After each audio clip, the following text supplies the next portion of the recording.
In a tense classroom at Jiangcheng No. 2 High School, a chalkboard announces just 1 day left until the unified exam. The class teacher, Chen Fan, gives final instructions. He tells students taking the liberal arts exam to prepare the IR stationery and gives a more serious reminder to those taking the martial arts exam to prepare the IR combat gear and weapons. Teacher Chen Fan then warns about the deadly risk of the martial arts college entrance exam. He strongly advises any student with an awakened ability below D level not to take it. From his seat, a student named Xu Jingming smirks, feeling the teacher's warning is directed at him. He thinks to himself that he has transmigrated into this world, called Blue Star.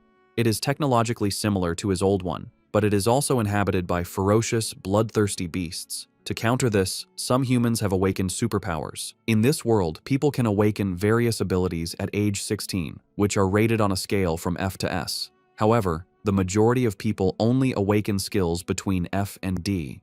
As he considers his own power, a small flash of lightning appears. He reveals that his ability is an E-grade weak electricity, and he notes with disappointment that its power is only comparable to a simple stun baton. As Xu Jingming reflects, a blonde-haired classmate, Huang Tian, taps on his desk. He mockingly asks if Xu Jingming still plans to take the martial arts exam, calling him E-grade trash, who would only shame the school. Huang Tian suggests Xu Jingming should just choose liberal arts and offers him a future as a small clerk in his company. Before Xu Jingming can answer, a female classmate, Lin Qingli, stands up and tells Huang Tian to mind his own business. Annoyed, Huang Tian scoffs at her and promises to show her who is best during the exam. As he walks away, he glances back and adds a cruel remark, predicting Xu Jingming will die on the exam grounds. After Huang Tian leaves, Lin Qingli turns to Xu Jingming with concern. She advises him to ignore Huang Tian's words and suggests that switching to liberal arts might not be a bad option. Xu Jingming listens to her silently, his expression unreadable. Lost in thought, Xu Jingming looks at his Great Xia Unified Exam registration form. The form lists his E-level elemental ability. In the Great Xia Kingdom, education is split into liberal arts and martial arts. Those with low-level abilities can choose liberal arts for an ordinary life. The martial arts path is far more dangerous. Students must enter a designated area and fight fierce beasts to the death to pass. Only by surviving can one hope to enter an ability user university. There, with years of training, even an unranked person can become a truly powerful ability user. Xu Jingming understands why his teacher and Lin Qingli are worried. He knows they fear what might happen if he takes the exam. However, he also recognizes that he cannot escape the constant threat of the beasts. This thought triggers a painful memory of a beast tide from his past, where he knelt as a child crying over the lifeless bodies of his parents. The memory strengthens his resolve. He doesn't want to be powerless again. With determination, he holds up his registration form and firmly declares that he will still choose the martial arts exam. As the sun sets, Xu Jingming is in a training hall, practicing relentlessly with a long spear. He channels his electrical ability into the weapon, causing blue lightning to crackle along its length. With a cry, he executes a powerful swing. The intense training quickly leaves him drained. He lets out a large yawn, complaining about how tired he is, and then collapses onto the floor, his spear falling beside him. Lying on the ground, Xu Jingming thinks about his training. He has been practicing with the spear for 2.5 years. Despite his efforts, his proficiency is still at a beginner level. He bought a spear technique called Lightning Gale Break for 300,000, which he believes makes him a little stronger than other ordinary E-class awakened ones. As he lies there, a grim thought crosses his mind. He knows the death rate for students below D class in the exam is increasing every year. This thought strengthens his resolve. To get into an awakened university, he must be prepared to fight with everything he has. He pushes himself up and approaches a machine, clenching his fist. As his hand nears the machine's panel, a blue holographic interface suddenly materializes, displaying "System Activating." Xu Jingming's eyes widen in shock as he tries to comprehend what is happening. The system's activation finishes, and a new message asks if he wants to claim the newbie gift package. Still on the floor, he realizes this could be the legendary cheat system for transmigrators. His shock turns into excitement. A wide grin spreads across his face as he wonders what the gift package contains. The system immediately reveals the contents: an S-rank super ability and 200 ability points. He is momentarily speechless. An S-rank ability is exceedingly rare. In a major country like Manhwa, a person with one is instantly recruited by top universities and cultivated into a powerhouse. Xu Jingming is stunned by his unbelievable fortune. The revelation fills him with hope. He realizes that even though he was born as E-rank trash, this system gives him a chance to change his destiny. With a determined grin, he reaches out his hand, crackling with his old weak electricity, and says, "Claim," accepting the gift without hesitation. Immediately, 3 system windows appear. The newbie gift package is claimed, 200 ability points are credited, and the system begins distributing his new S-rank ability, Purple Cloud, Thunder, God's Lightning. The power surges directly into his heart. The process is incredibly painful. An immense power erupts from within him as violent purple lightning surges through his body, tearing his shirt. A progress bar appears, slowly climbing as the energy explodes outwards, shattering the interior of the room.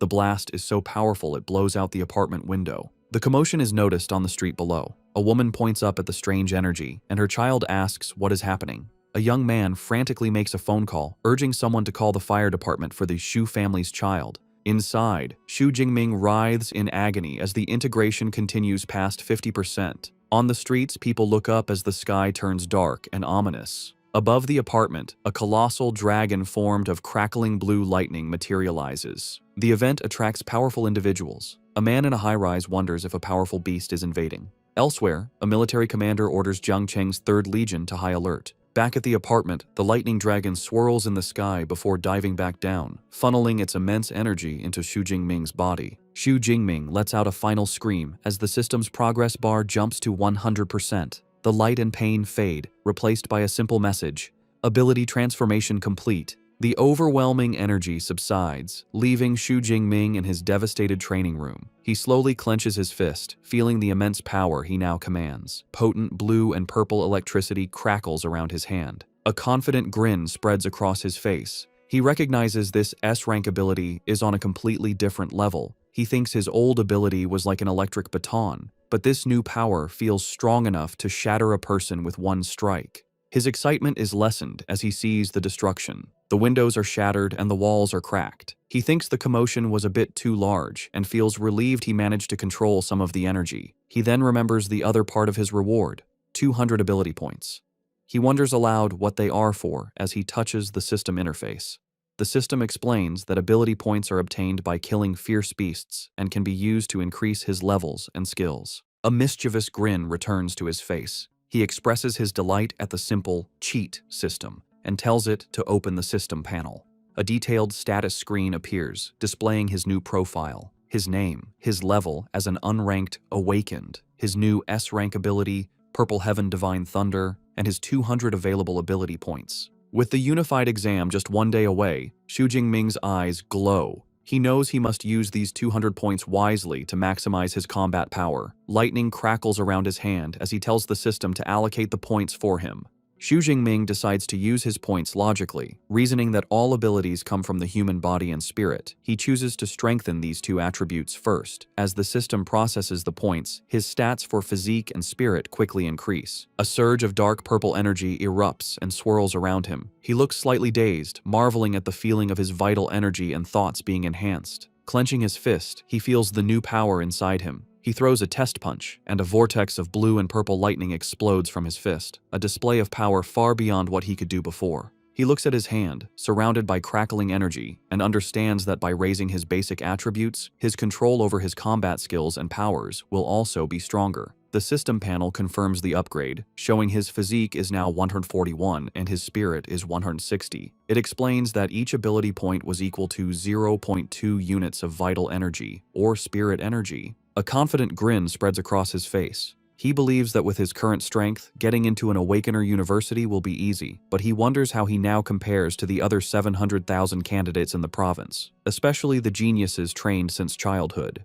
Deciding to find out, he kicks his spear up from the rubble on the floor. As he catches it and slings it over his shoulder, he resolves to go to the martial arts hall to test his new power levels. As he prepares to leave, his apartment door is suddenly kicked open. A team of 3 firefighters bursts in, ready to fight a fire, leaving Xu Jingming stunned. The lead firefighter, looking confused by the lack of a fire, explains they received a call about a fire at this location. Standing in the wrecked room, Xu Jingming calmly explains that the commotion was caused by his ability training, and that everything is now fine. The lead firefighter accepts the explanation, knowing that incidents with awakened individuals are common. He radios his team to fall back. As he leaves, he looks back at Xu Jingming with admiration, thinking how formidable the younger generation is to cause such a commotion just by practicing. Shortly after, the fire truck drives away. As Xu Jingming, now in his school uniform and carrying his spear, walks down the street, a neighbor he calls Uncle Yang asks if he is okay after the fire. Xu Jingming reassures him everything is under control. Noticing the spear, the neighbor praises him for being so diligent, practicing even with the exam the next day. The story then explains that martial arts halls are important in this world. To advance, an awakened person must train their physique and spirit. The halls provide training grounds, which are essential since not every family can afford a private training room. The two most famous martial arts hall chains are Thunder and Brutal Bear. Xu Jingming arrives at the Thunder Martial Arts Hall. The narration explains that the Brutal Bear Hall is expensive, mainly for students from rich families. The Thunder Hall, however, is free for all high school students, making it very popular. Inside the busy hall, Xu Jingming sees a familiar face in a group of students. The girl, with long black hair and red eyes, is Tang Qi, his cousin. He approaches her and asks why she is at the Thunder Hall. Surprised to see him, Tang Qi replies that she just came with a friend. Xu Jingming politely excuses himself, telling Tang Qi and her friends to continue their visit while he heads to the training room. As he walks away, Tang Qi watches him, thinking he seems a bit different. Her cheerful friend, Xiaoya, is immediately taken by Xu Jingming's appearance, calling him handsome and asking Tang Qi who he is. Tang Xi explains he is her cousin, Xu Jingming, also a third-year student taking the martial arts exam tomorrow. Xiaoya swoons, saying he would make a great boyfriend. A male friend teases her for falling in love, and she enthusiastically agrees. Hearing this, Tang Qi decides to bring her friend back to reality. She reveals that Xu Jingming's awakened ability is only E rank. The news shatters Xiaoya's fantasy, and she cries out what a pity it is. The male friend smirks, commenting that it's commendable for someone with an E-rank ability to take the martial arts exam. Tang Qi, however, looks worried, saying courage is meaningless when the risk is so high. Changing the subject, Tang Qi reminds the group they are there to visit the hall. Xiaoya agrees, mentioning she's spent all of high school at the expensive Brutal Bear Hall and suggests relaxing before the big exam is a good idea. Meanwhile, Xu Jingming finds an empty training room. He stands before a large, round target with his spear. As he grips it, he notices it feels much lighter.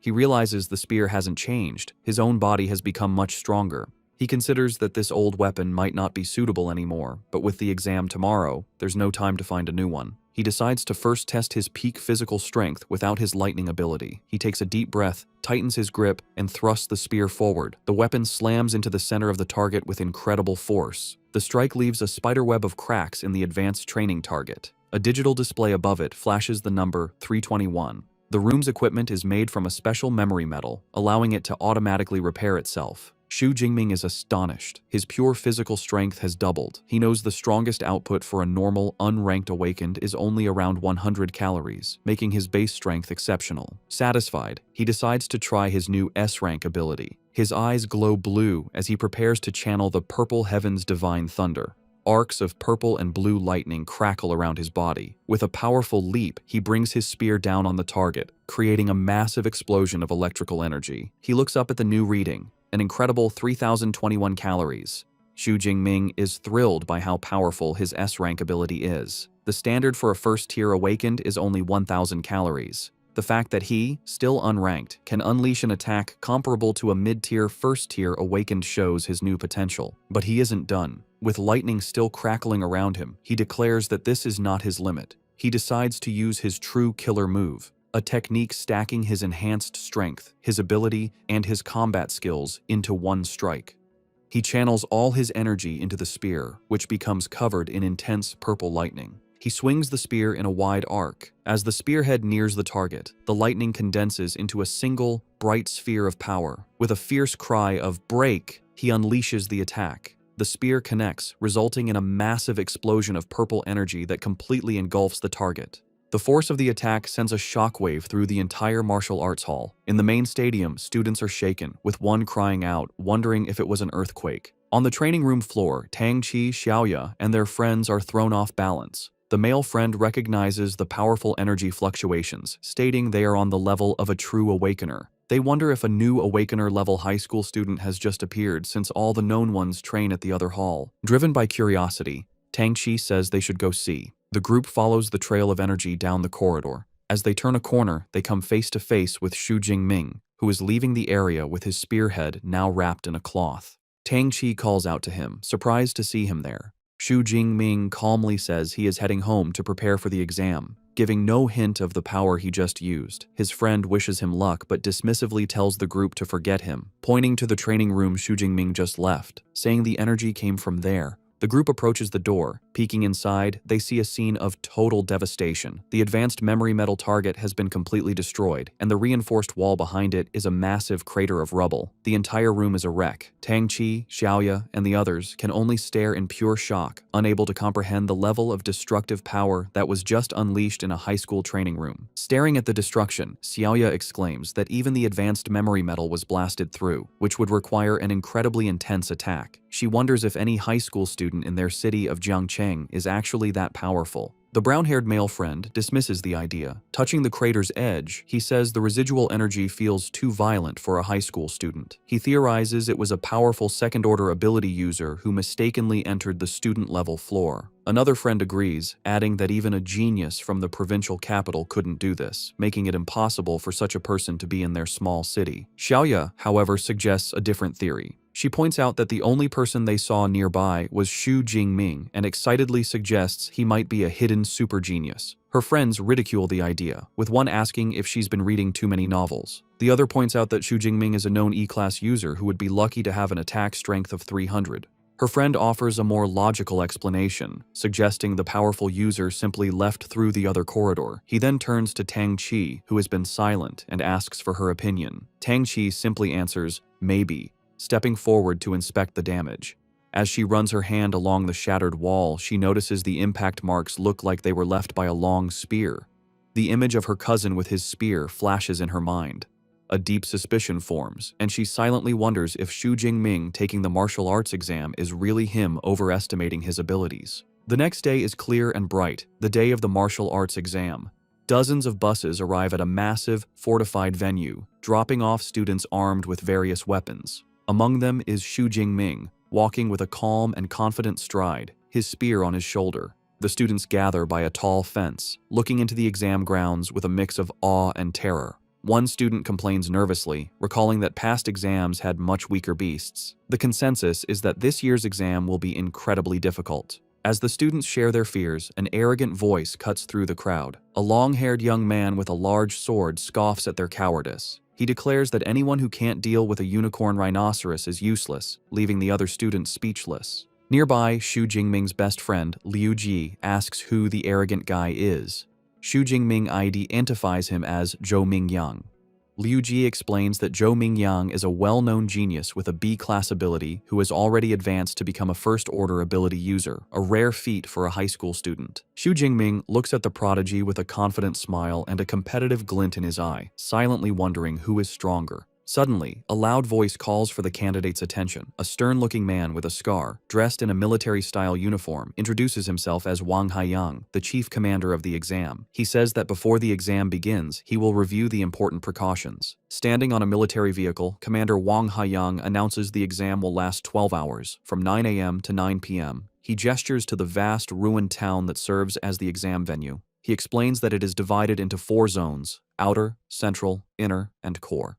Students earn points by killing beasts, with the score increasing based on the beast's rank and strength. The commander's expression turns grave as he gives his final warning. He says the core area is like a bonus question, meant only for the top students. He urges everyone to act according to their abilities and not foolishly risk their lives for a higher score. Listening to the commander, Xu Jingming reflects on his own abilities. Before his power-up, he would have been limited to the outer area, but now, filled with power and ambition, he is determined to charge deep into the inner circle, and perhaps even challenge the core area. An announcement is made for students to get their exam supplies. Xu Jingming and his friend approach their teacher, Chen Fan, who is handing out tactical backpacks. Xu Jingming receives his pack, which contains a smartwatch for tracking points, a backpack with energy bars, a drink, and a medical kit, and a safety ball that can create a high-voltage grid to ward off beasts. As teacher Chen Fan hands Xu Jingming his supplies, he offers one last piece of advice. He reminds Xu Jingming that his life is more important than anything, even if using the safety ball ends the exam early. Xu Jingming respectfully thanks his teacher. Just then, a familiar voice calls his name. He turns to see his classmate, Lin Qingli, running towards him. She kindly offers him a spot on her team. With her is their class president, Liu Qin, a C-class user who says he will protect Xu Jingming in the exam hall. However, another student objects, arguing that the exam is a serious competition. He complains that taking on an E-rank student like Xu Jingming will hurt their chances of getting a high score. Another teammate angrily agrees, accusing Liu Qin of changing their plan. The two objectors make it clear they don't want to be saddled with a burden. The insults infuriate Xu Jingming's friend, Liu Ji, but Xu Jingming calmly holds him back. With a polite smile, Xu Jingming declines the offer. He tells Liu Qin and Lin Qingli that he appreciates their kindness, but plans to go in alone. A concerned Lin Qingli reluctantly accepts his decision, urging him to be careful. The student who had complained smirks and suggests they go find the powerful Huang Tian to team up with instead, letting out a mocking laugh as they walk away. Xu Jingming watches them go with a confident smirk of his own, thinking that he is more than capable of getting a high score by himself.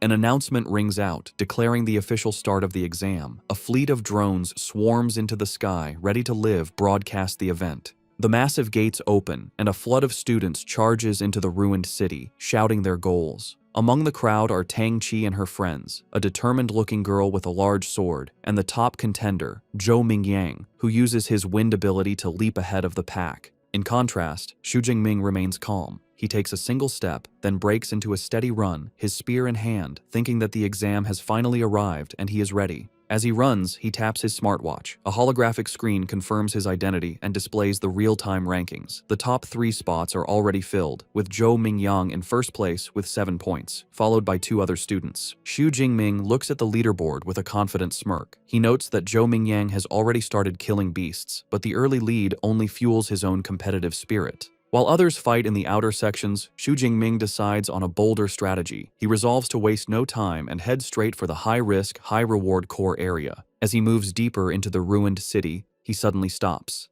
Ahead, he discovers a gruesome scene: the lifeless body of another student in a pool of blood. Beside the body is an unused green safety ball, showing how fast the attack must have been. Xu Jingming is disturbed by the sight. He realizes the student didn't even have a chance to activate his last defense. The grim reality of the exam hits him, and he understands the weight behind his teacher's and the commander's warnings. He thinks that if he hadn't received his S-class ability yesterday, he could have easily ended up in the same state. Steeling his resolve, he accepts the brutal nature of the exam. He kneels beside the fallen student and uses the boy's smartwatch to call for the body to be retrieved. He reflects that opportunities always come with risks. Suddenly, he hears a noise nearby. From the shadows of a ruined building, a large clawed paw silently appears. A moment later, a ferocious shadow cat with glowing purple eyes emerges. Xu Jingming instantly realizes the horrifying truth. The beasts had left the dead student as bait. It's a trap, and the beast lunges towards him. Despite the shadow cat's terrifying lunge, Xu Jingming remains perfectly calm. The beast growls menacingly as it pounces with incredible speed, its shadowy claws extended. But Xu Jingming is even faster. With a fluid, casual movement, he sidesteps the attack, letting the beast fly past him. The shadow cat lands gracefully, its glowing purple eyes locked on its prey. Its reputation is well earned. With an agile body, sharp claws, and a bite force of over 1,000 kilograms, it is a deserved newbie killer. It lets out a ferocious roar, trying to intimidate Xu Jingming. As he faces the beast, Xu Jingming thinks about what makes these creatures so dangerous. He knows fierce beasts have a special, terrifying aura that can paralyze their prey with fear. He's heard that most awakened people, when facing a fierce beast for the first time, become helpless under this pressure, unable to use even 30% of their strength as they wait to be killed. He thinks about how wealthy families hire bodyguards to take their children into the wilderness, to get them used to this aura from a young age, a privilege he never had. Knowing this is his first true battle against a fierce beast, he readies his spear as the shadow cat lunges at him again. The beast closes the distance instantly, its mouth wide open, but Xu Jingming stands his ground, completely unaffected. Arcs of purple lightning crackle along his spear as he channels his power. In a single, swift motion, he thrusts the spear forward, the lightning-infused tip piercing through the shadow cat's head and killing it instantly. He looks down at the dead creature with a thoughtful expression. He realizes the beast's intimidating aura had no effect on him. A moment later, a blue holographic window appears from his smartwatch, confirming the kill. Killed one unranked fierce beast, a shadow cat. Ability points +3.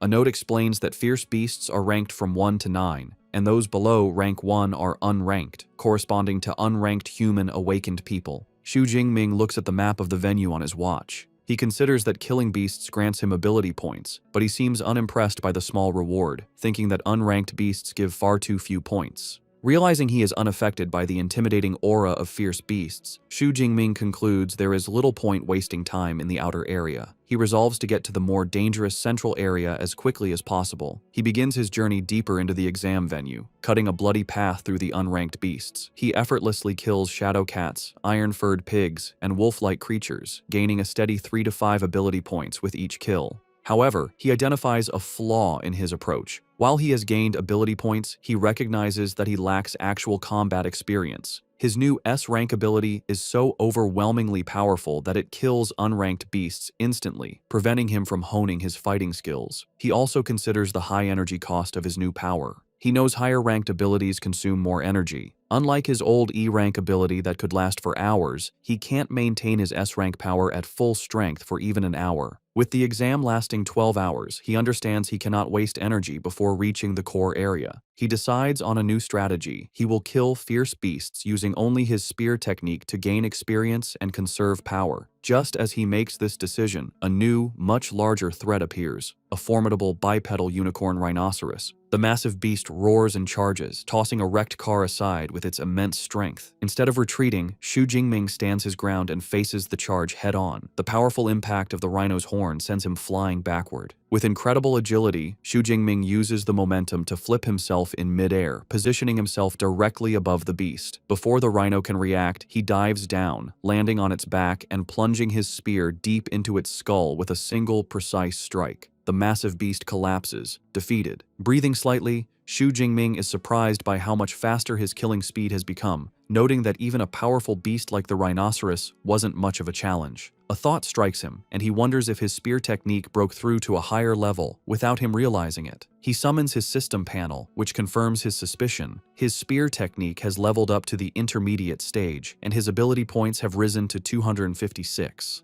He concludes that relying on his spear technique is the most effective way to boost his strength. Feeling how fluid the intermediate technique is, he wonders what would happen if he improved it further. Using his accumulated points, he decides to upgrade his spear skill again. The effect is instant. A massive influx of advanced spear techniques and complex movements floods his mind, integrating into his muscle memory. He clutches his head, amazed by the sheer volume of skill he just acquired. With a wealth of new techniques, Xu Jingming feels a surge of confidence. Gripping his spear, he stands tall amidst the ruins with a predatory smile. He declares that he can't wait to find a first-rank, fierce beast to test his new skills on. At the same time, in another part of the outer area, Lin Qingli and her team are moving through the streets.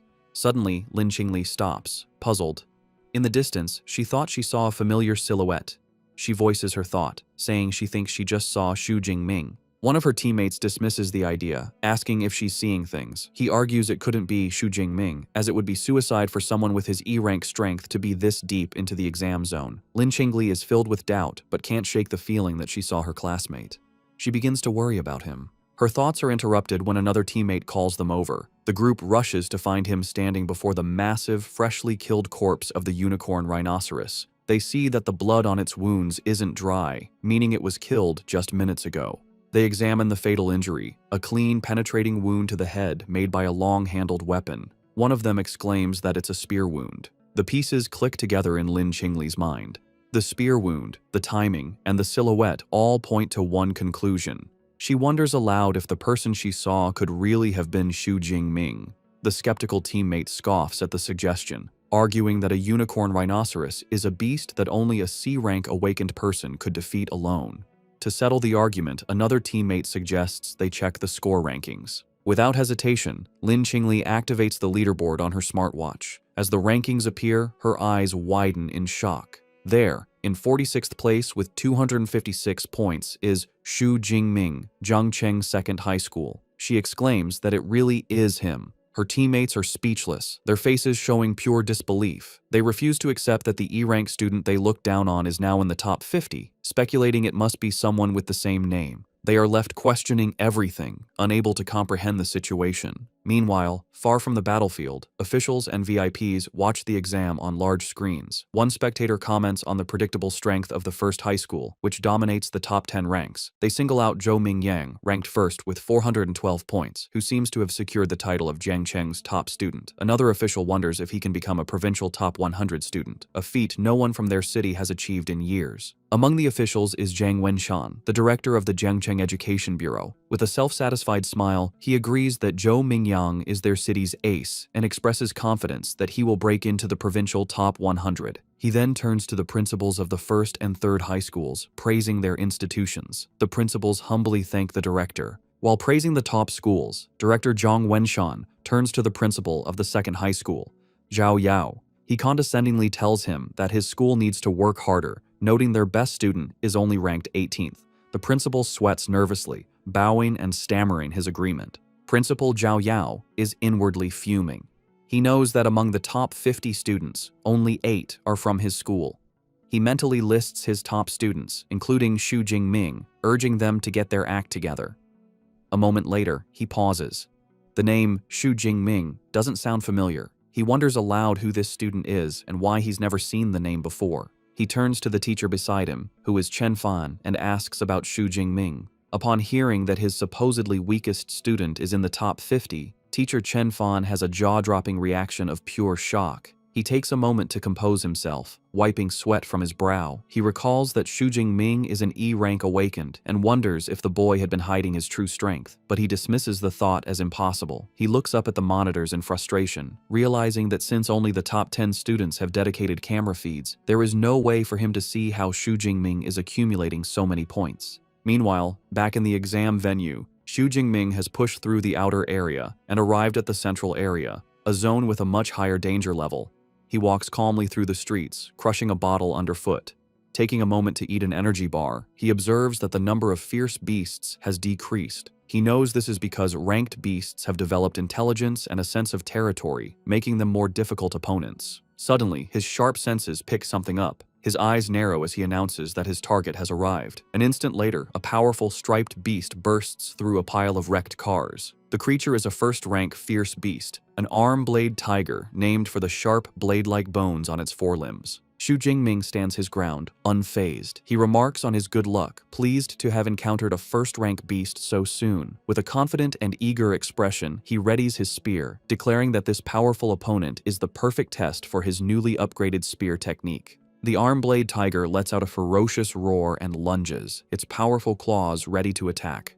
Xu Jingming remains calm and composed, holding his spear defensively. With a graceful spin, he deflects the tiger's initial pounce, expertly parrying the beast's attack with the shaft of his spear. The force of the blow causes the tiger to recoil slightly. Xu Jingming, however, seems completely unimpressed. With a confident smirk, he mockingly asks if this is all the power a first-tier beast has, musing that it would take a Tiger King to make him use more effort. His taunt enrages the beast. Declaring that he is sending it on its way, Xu Jingming goes on the offensive. He leaps forward with incredible speed, his spear becoming a blur as he lands a clean, deep strike on the tiger's shoulder, drawing blood. The beast roars in pain and fury, but Xu Jingming gives it no time to recover, maintaining his calm, focused stance. His attack has only enraged the first-rank beast further. Its eyes begin to glow with a menacing teal light. It rises up on its hind legs, towering over Xu Jingming, and lets out a deafening roar as it prepares to unleash its full power. The arm-blade tiger brings its massive, bladed paws down in a devastating swipe. Xu Jingming, showing incredible reflexes, dodges the attack and uses the momentum to swing himself around a nearby lamppost, avoiding the deadly claws and setting himself up for a powerful counterattack. Landing gracefully after his acrobatic move, Xu Jingming acknowledges the tenacity of the first-tier beast. He can see that despite its injuries, the arm-blade tiger still wants to put up a desperate struggle. Deciding to end the fight, he declares that any further resistance is futile. He begins to channel his spear technique, Lightning Gale Break, and a vortex of blue energy swirls around his weapon. With a powerful war cry, he unleashes the technique. His body becomes a blur as he executes a devastating spinning attack, the energy from his spear creating multiple slashing arcs of light. The attack connects, and the tiger lets out a final, agonized cry as the powerful technique tears through its body. The massive beast collapses to the ground, defeated. A notification immediately appears on Xu Jingming's smartwatch, confirming the kill of a first-tier armored tiger and awarding him 14 ability points. He notes with satisfaction that the points from a first-tier beast are almost double what he gets from an unranked one. A new perspective dawns on him. He realizes that while the exam hall is a place of danger for others, for him, it is a perfect treasure ground to level up. With renewed determination, he vows to harvest as many ability points as he can by hunting the most powerful beasts. Back in the audience stands, the atmosphere is tense as officials and teachers watch the live rankings. The leaderboard shows Xu Jingming is now tied for 32nd place with 328 points. An official turns to teacher Chen Fan, asking if this surprising student is from his class. Suddenly, Chen Fan is the center of attention. Other teachers praise him, marveling that only students from his class have broken into the top 50 from their school. They compliment his teaching methods. A flustered Chen Fan humbly deflects the praise, insisting it is all due to the student's own hard work. Their conversation is cut short when someone shouts and points at the screen. Xu Jingming's ranking has skyrocketed again, jumping to number 25. One official exclaims in disbelief that he somehow gained 44 points at once. Director Zhang Wenshan mentally calculates the point values, recalling that a peak unranked beast is worth 6 tier 8 points, while a low-grade first-tier beast is worth 14 to 16 points. Principal Zhao Yao continues the thought, his face pale with shock. He remembers that the kill count updates every 4 seconds, and an impossible realization begins to form in his mind. Director Zhang Wenshan completes the stunning calculation. Within a mere 4 seconds, Xu Jingming must have killed either 5 peak unranked beasts or 3 low-grade first-tier beasts. A pleased smile spreads across his face as he remarks that this kind of performance hasn't been seen in years. He turns to Principal Zhao Yao and comments that this student is a very good prospect, asking why he has never heard of him. The principal, still flustered, admits he has only just found out about Xu Jingming himself and says they will have to ask the boy's homeroom teacher. He immediately summons a nervous teacher Chen Fan, telling him to explain Xu Jingming's situation to the leaders, specifically asking about his talent. Standing before the city's top education officials, a sweating Chen Fan stammers out the unbelievable truth. Xu Jingming awakened an E-grade ability. Weak electricity. The principal is incredulous, asking if Chen Fan is certain he hasn't remembered incorrectly. Chen Fan insists that he is sure. He adds that he specifically advised Xu Jingming not to participate in the exam due to his low-rank ability. Director Zhang Wenshan listens with growing curiosity. He deduces that for a student with only an E-grade ability to get this far, he must have other outstanding qualities. This mystery piques his interest. He decides to wait, confidently predicting that with Xu Jingming's momentum, he should soon break into the top 10. At that point, they will get a dedicated camera feed and will finally understand how he is doing this. He adds a stern warning, however, that if the student is cheating, there will be consequences. Just as he finishes speaking, both teacher Chen Fan and Principal Zhao Yao's eyes go wide with shock. A new update appears on the leaderboard. Xu Jingming has done the impossible and broken into the top 10, now at 9th place. Just below him, at number 12, is his cousin, Tang Qi. Elsewhere in the exam hall, Tang Qi, now with cat-like ears and a tail, sits atop a defeated beast. She looks off into the distance with a knowing smile, now certain her cousin was the one who caused the destruction at the martial arts hall.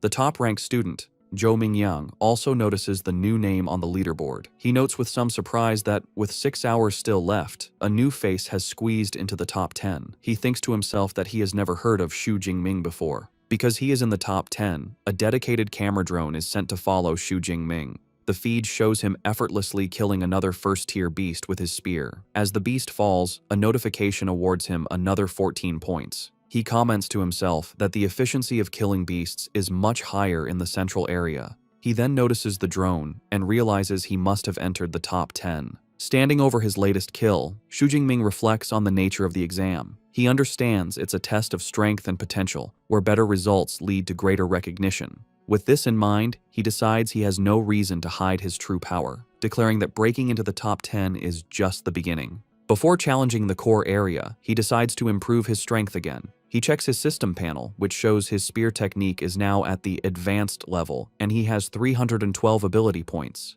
He notes with some disappointment that his level hasn't automatically promoted from awakened. He deduces that the only way to advance to a true ability user is by learning a specific cultivation method, which he cannot do during the exam. Since he can't increase his rank, he decides to continue improving his basic attributes. He spends some points, boosting his physique by 40 and his spirit by 22. Feeling a surge of new power, he clenches his fist, ready to finally head to the core area. He soon arrives at the entrance to the core area, where the danger level is highest. He is greeted by a brutal scene, a pack of 9 armored tigers devouring the corpse of a large, rhino-like beast. From a safe distance, Xu Jingming observes the pack. He quickly identifies the one in the middle, which is larger and has a more powerful aura, as the armored Tiger King. Far from being intimidated, he sees this as a great harvest of points waiting for him. Just as he prepares to move, he senses another presence. He calls out, telling the hidden person to come out. From behind a corner, Zhou Mingyang emerges, looking impressed. He compliments Xu Jingming on his sharp perception and admits he didn't expect the mysterious student who broke into the top 10 to be him. Xu Jingming recognizes the top-ranked student and asks how Zhou Mingyang knew who he was. Zhou Mingyang explains that he is familiar with every strong candidate who could enter the core area. Since Xu Jingming was an unknown who rose through the ranks, he naturally deduced his identity. Zhou Mingyang then reveals he has been watching the tiger pack and prepares to draw his sword. Xu Jingming immediately becomes wary, asking if he intends to steal his monster. Zhou Mingyang clarifies that he has no intention of stealing the kill. He explains that the armored Tiger King is a powerful mid-grade first-tier beast, and with its pack of 9 other tigers, it's an opponent no single person can handle alone. He proposes they cooperate to take down the pack. However, Xu Jingming flatly rejects the offer with 2 simple words: no need. With a look of absolute confidence, he declares that he is more than enough by himself. Dismissing Zhou Mingyang's offer, Xu Jingming confidently steps out into the open to confront the pack of armored tigers. His sudden appearance immediately draws their attention. They let out warning growls, and the Tiger King, perched on its kill, roars to assert its dominance. Xu Jingming's eyes narrow as he observes his opponents. He notes that, as expected of a group led by a beast king, the tigers have enough intelligence for a simple battle formation, with the stronger ones in front. The pack growls menacingly, preparing to attack as one. One of the tigers breaks from the pack and charges, roaring as it lunges at him. From his hiding spot, Zhou Mingyang watches with a mix of disbelief and intrigue. He decides to observe the encounter, curious to see if Xu Jingming is just marching to his death or if he has some special skill to back up his incredible confidence. Facing the charging beast, Xu Jingming remains perfectly still, a calm aura around him as he prepares his spear. In a blur of motion, he begins to spin the weapon with blinding speed, the shaft becoming a near-invisible circle as he gathers energy for his attack. He unleashes a devastatingly wide spinning sweep, sending a massive arc of force tearing through the air towards the attacking beasts. The attack connects with overwhelming power. In a single, brutal motion, his spinning spear cuts through several of the tigers at once, sending a spray of blood across the street. System notifications instantly pop up, confirming his kills and awarding ability points. The lifeless bodies of the tigers collapse onto the blood-soaked pavement, the initial wave of the pack annihilated by his single, powerful strike. The armored Tiger King is enraged by the slaughter of its pack. Xu Jingming, however, looks at the carnage with a hint of dissatisfaction. He remarks that it's a pity his physical strength is still lacking, as he was unable to kill all the tigers in one blow. The remaining tigers, led by their enraged king, surround him, ready to avenge their fallen pack members. The Tiger King unleashes a deafening roar, a powerful sonic attack meant to disorient its opponent.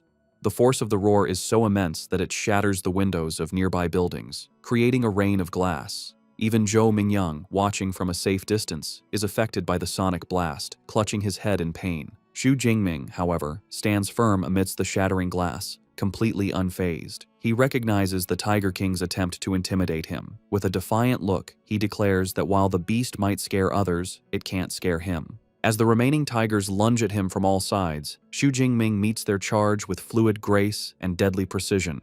He parries one tiger's attack, then uses the beast's own body as a springboard to launch himself into the air, avoiding the snapping jaws of another. The Tiger King, seeing an opening, charges forward, but Xu Jingming is ready. Still airborne, he positions himself for a decisive strike. With a powerful overhead swing, he brings his spear down directly onto the Tiger King's head, the immense force cleaving through the beast's skull and killing it instantly. He lands gracefully as a system notification confirms the kill of an upper-rank first-order arm-blade tiger, awarding him a massive 20 ability points. Watching from his hiding spot, Zhou Mingyang is utterly dumbfounded. Sweating and wide-eyed, he can't believe what he just witnessed. He mutters to himself that there's no way one person could have taken care of the entire pack, wondering what kind of monster Xu Jingming truly is. Xu Jingming, on the other hand, is ecstatic. He marvels at the huge harvest of ability points he earned from the Tiger Pack. He excitedly wonders how many points he can accumulate before the 12-hour exam is over.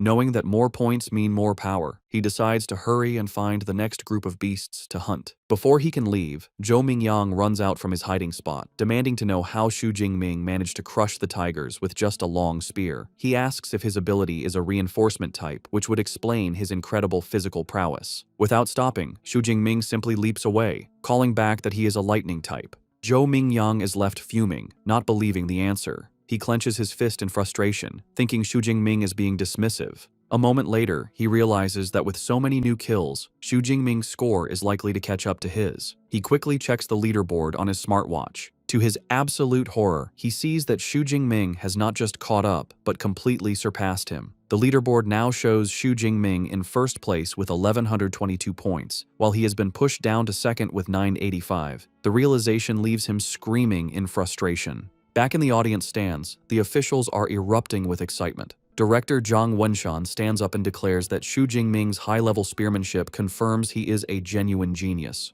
He claps a beaming Principal Zhao Yao on the shoulder, announcing that with Xu Jingming representing them, Zhang Cheng can definitely get into the provincial top 100. He promises a commendation for the second high school after the exam, much to the principal's tearful delight. Principal Zhao Yao is overcome with emotion, thinking what a huge surprise Xu Jingming has been, finally giving his school its day to shine. 3 hours later, in the core zone, Zhou Mingyang walks through the streets, looking utterly confused. He wonders aloud where all the fierce beasts have gone. A voice from behind him suggests that he'll have to ask the #1 ranked student. He turns to see his cousin Tang Qi, along with other top-ranked students Wu Hao and Meng Di. Tang Qi points to the empty streets, explaining that Xu Jingming has already killed all the beasts. She says that because they couldn't find any beasts to fight, they had to team up.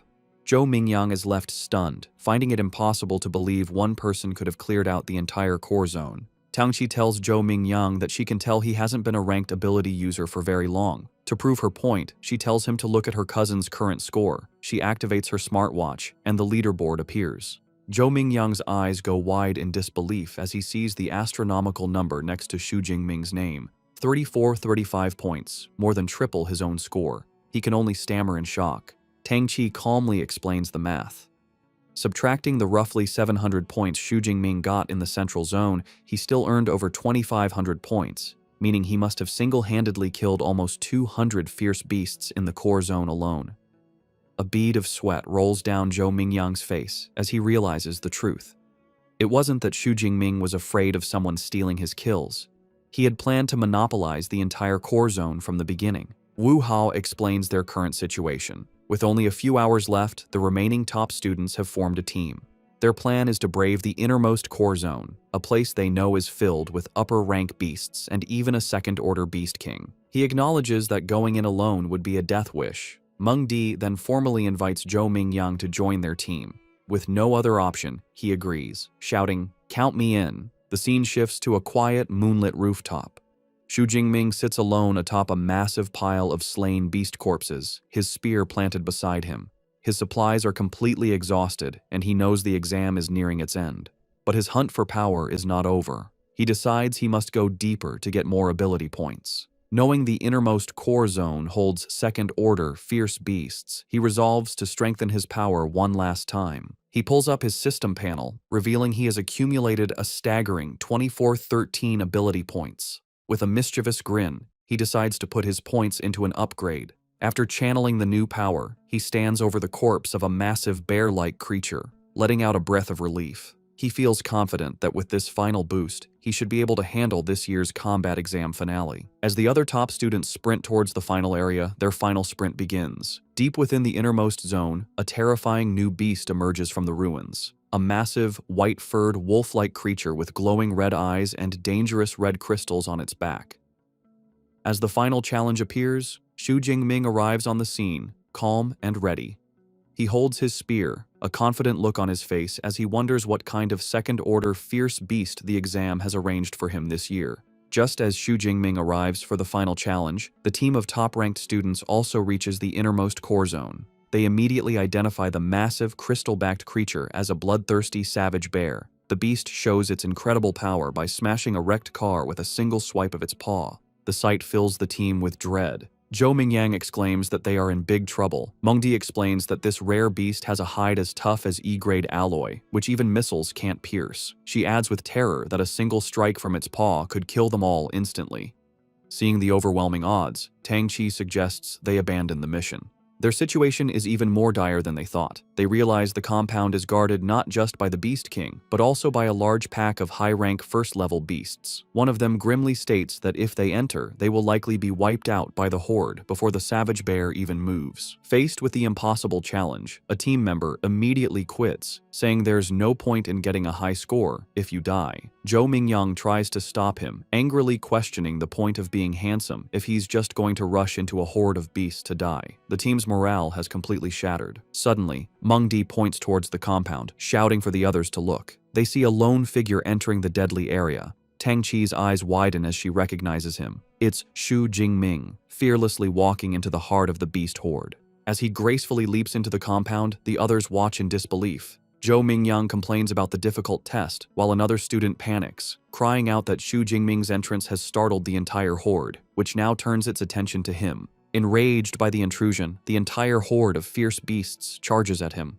Xu Jingming stands his ground in the center of the street, and in an instant, he is completely engulfed by the snarling creatures. Watching from the rooftop, the other students are horrified. Tang Qi worries for her cousin, but Wu Hao remarks that he was too reckless. Tang Qi declares she has to go help him. Meng Di grabs her arm, trying to stop her, and Wu Hao calls her crazy, saying it's a pointless death. Tang Qi desperately insists that Jingming is her cousin, and she can't just watch him die. Before she can act, a massive explosion of purple and blue lightning erupts from the center of the beast horde. The raw power creates a blinding flash, forcing the students on the roof to shield their eyes. Zhou Mingyang stares, wondering aloud if this is the lightning superpower Xu Jingming mentioned earlier. The lightning dissipates, revealing a scene of utter carnage. The entire horde of first-level beasts has been wiped out, their charred bodies scattered around a lone, unharmed figure. Xu Jingming stands in the devastation, purple lightning crackling around him. He acknowledges that his physical strength alone wasn't enough, so he had to use his superpower. A confident smile plays on his lips as he feels the immense power of his S-grade ability. Having cleared the lesser threats, he turns his attention to the final challenge, the bloodthirsty savage bear, standing over the corpses of its minions. The massive beast lets out a deafening roar. Xu Jingming remains calm, analyzing his opponent. He notes the savage bear is massive and likely not agile, concluding that with his powerful thunder ability, it should be manageable. He then notices the beast is not alone. It has several smaller but still dangerous minions. Realizing these creatures might be an annoyance, he decides there's only one thing to do.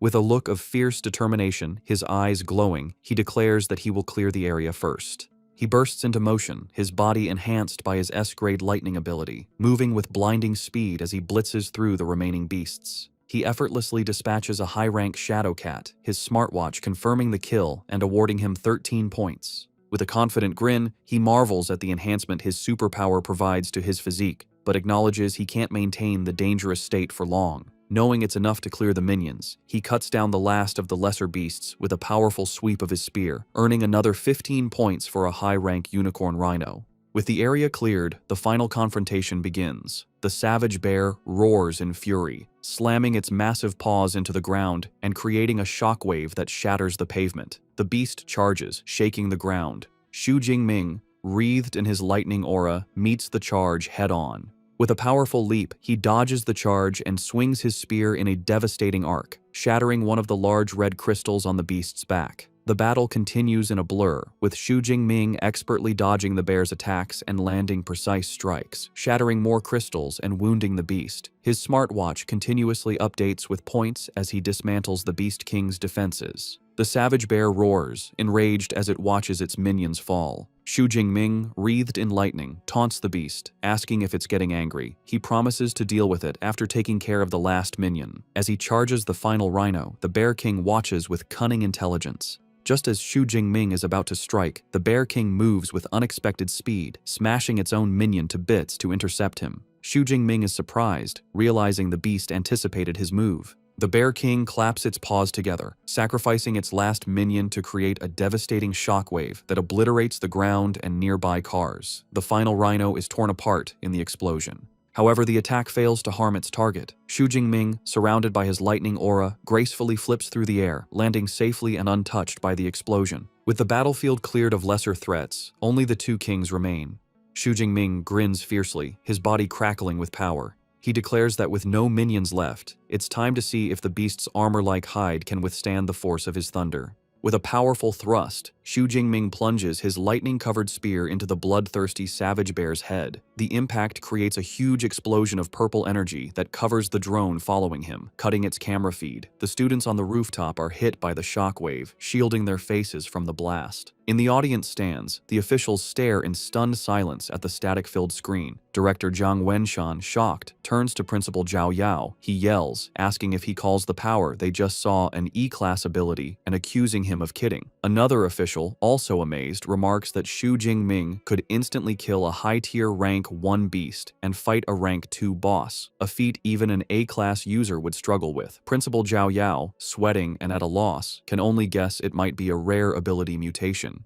Regardless, director Zhang Wenshan laughs and says that after today, the great Xia nation will be shaken by Xu Jingming's name. Back on the battlefield, the result of Xu Jingming's attack is clear. The bloodthirsty savage bear is wounded with a deep gash on its head, but it is not defeated. The beast roars and swats Xu Jingming with its paw, sending him flying. He is shocked his powerful attack only left a shallow wound. He lands hard on the ground, using his skills to recover. He quickly analyzes the situation. He realizes the savage bear's hide is resistant to blades and doesn't conduct electricity. He admits to himself that with his current strength, it will be hard to kill the beast in one shot. The enraged savage bear begins to gather dark energy around its body. Xu Jingming, sensing the immense power, can only look on in shock, saying, "What?" Dark energy gathers around the bloodthirsty savage bear as it powers up, rolling forward like a monstrous boulder. It smashes through everything, the ground seeming to buckle under its power. Xu Jingming leaps back onto debris as purple lightning crackles around him, readying himself. He is surprised the beast activated its berserk skill so quickly, recognizing the beast truly hates him.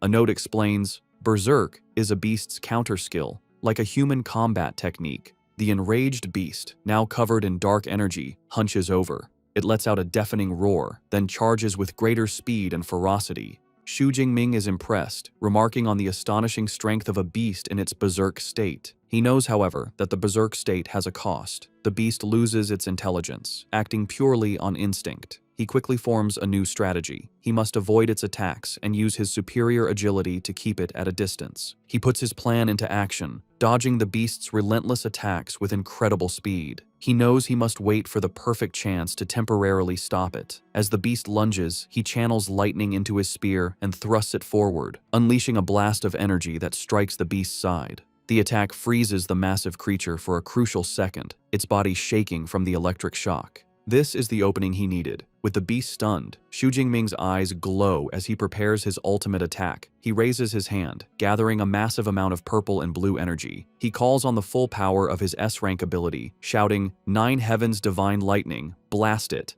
A huge torrent of divine lightning comes down from the sky, slamming into the bloodthirsty savage bear. The beast is engulfed in the blast, its roars drowned out by the crackling energy. When the light fades, the massive beast lies motionless, smoke rising from its charred body. Xu Jingming stands over it, a confident smile on his face as purple lightning dances around his fingertips. He remarks that after half a minute of his purple divine lightning, even the thickest defense couldn't withstand it. However, the battle isn't over. The beast's eye snaps open, glowing with a furious red light. With a final, desperate roar, it lunges, its massive jaws open for a final bite. The electrical power surging through its body causes a temporary paralysis, freezing it just inches from its target. Seeing his chance, Xu Jingming calmly states, "It's time."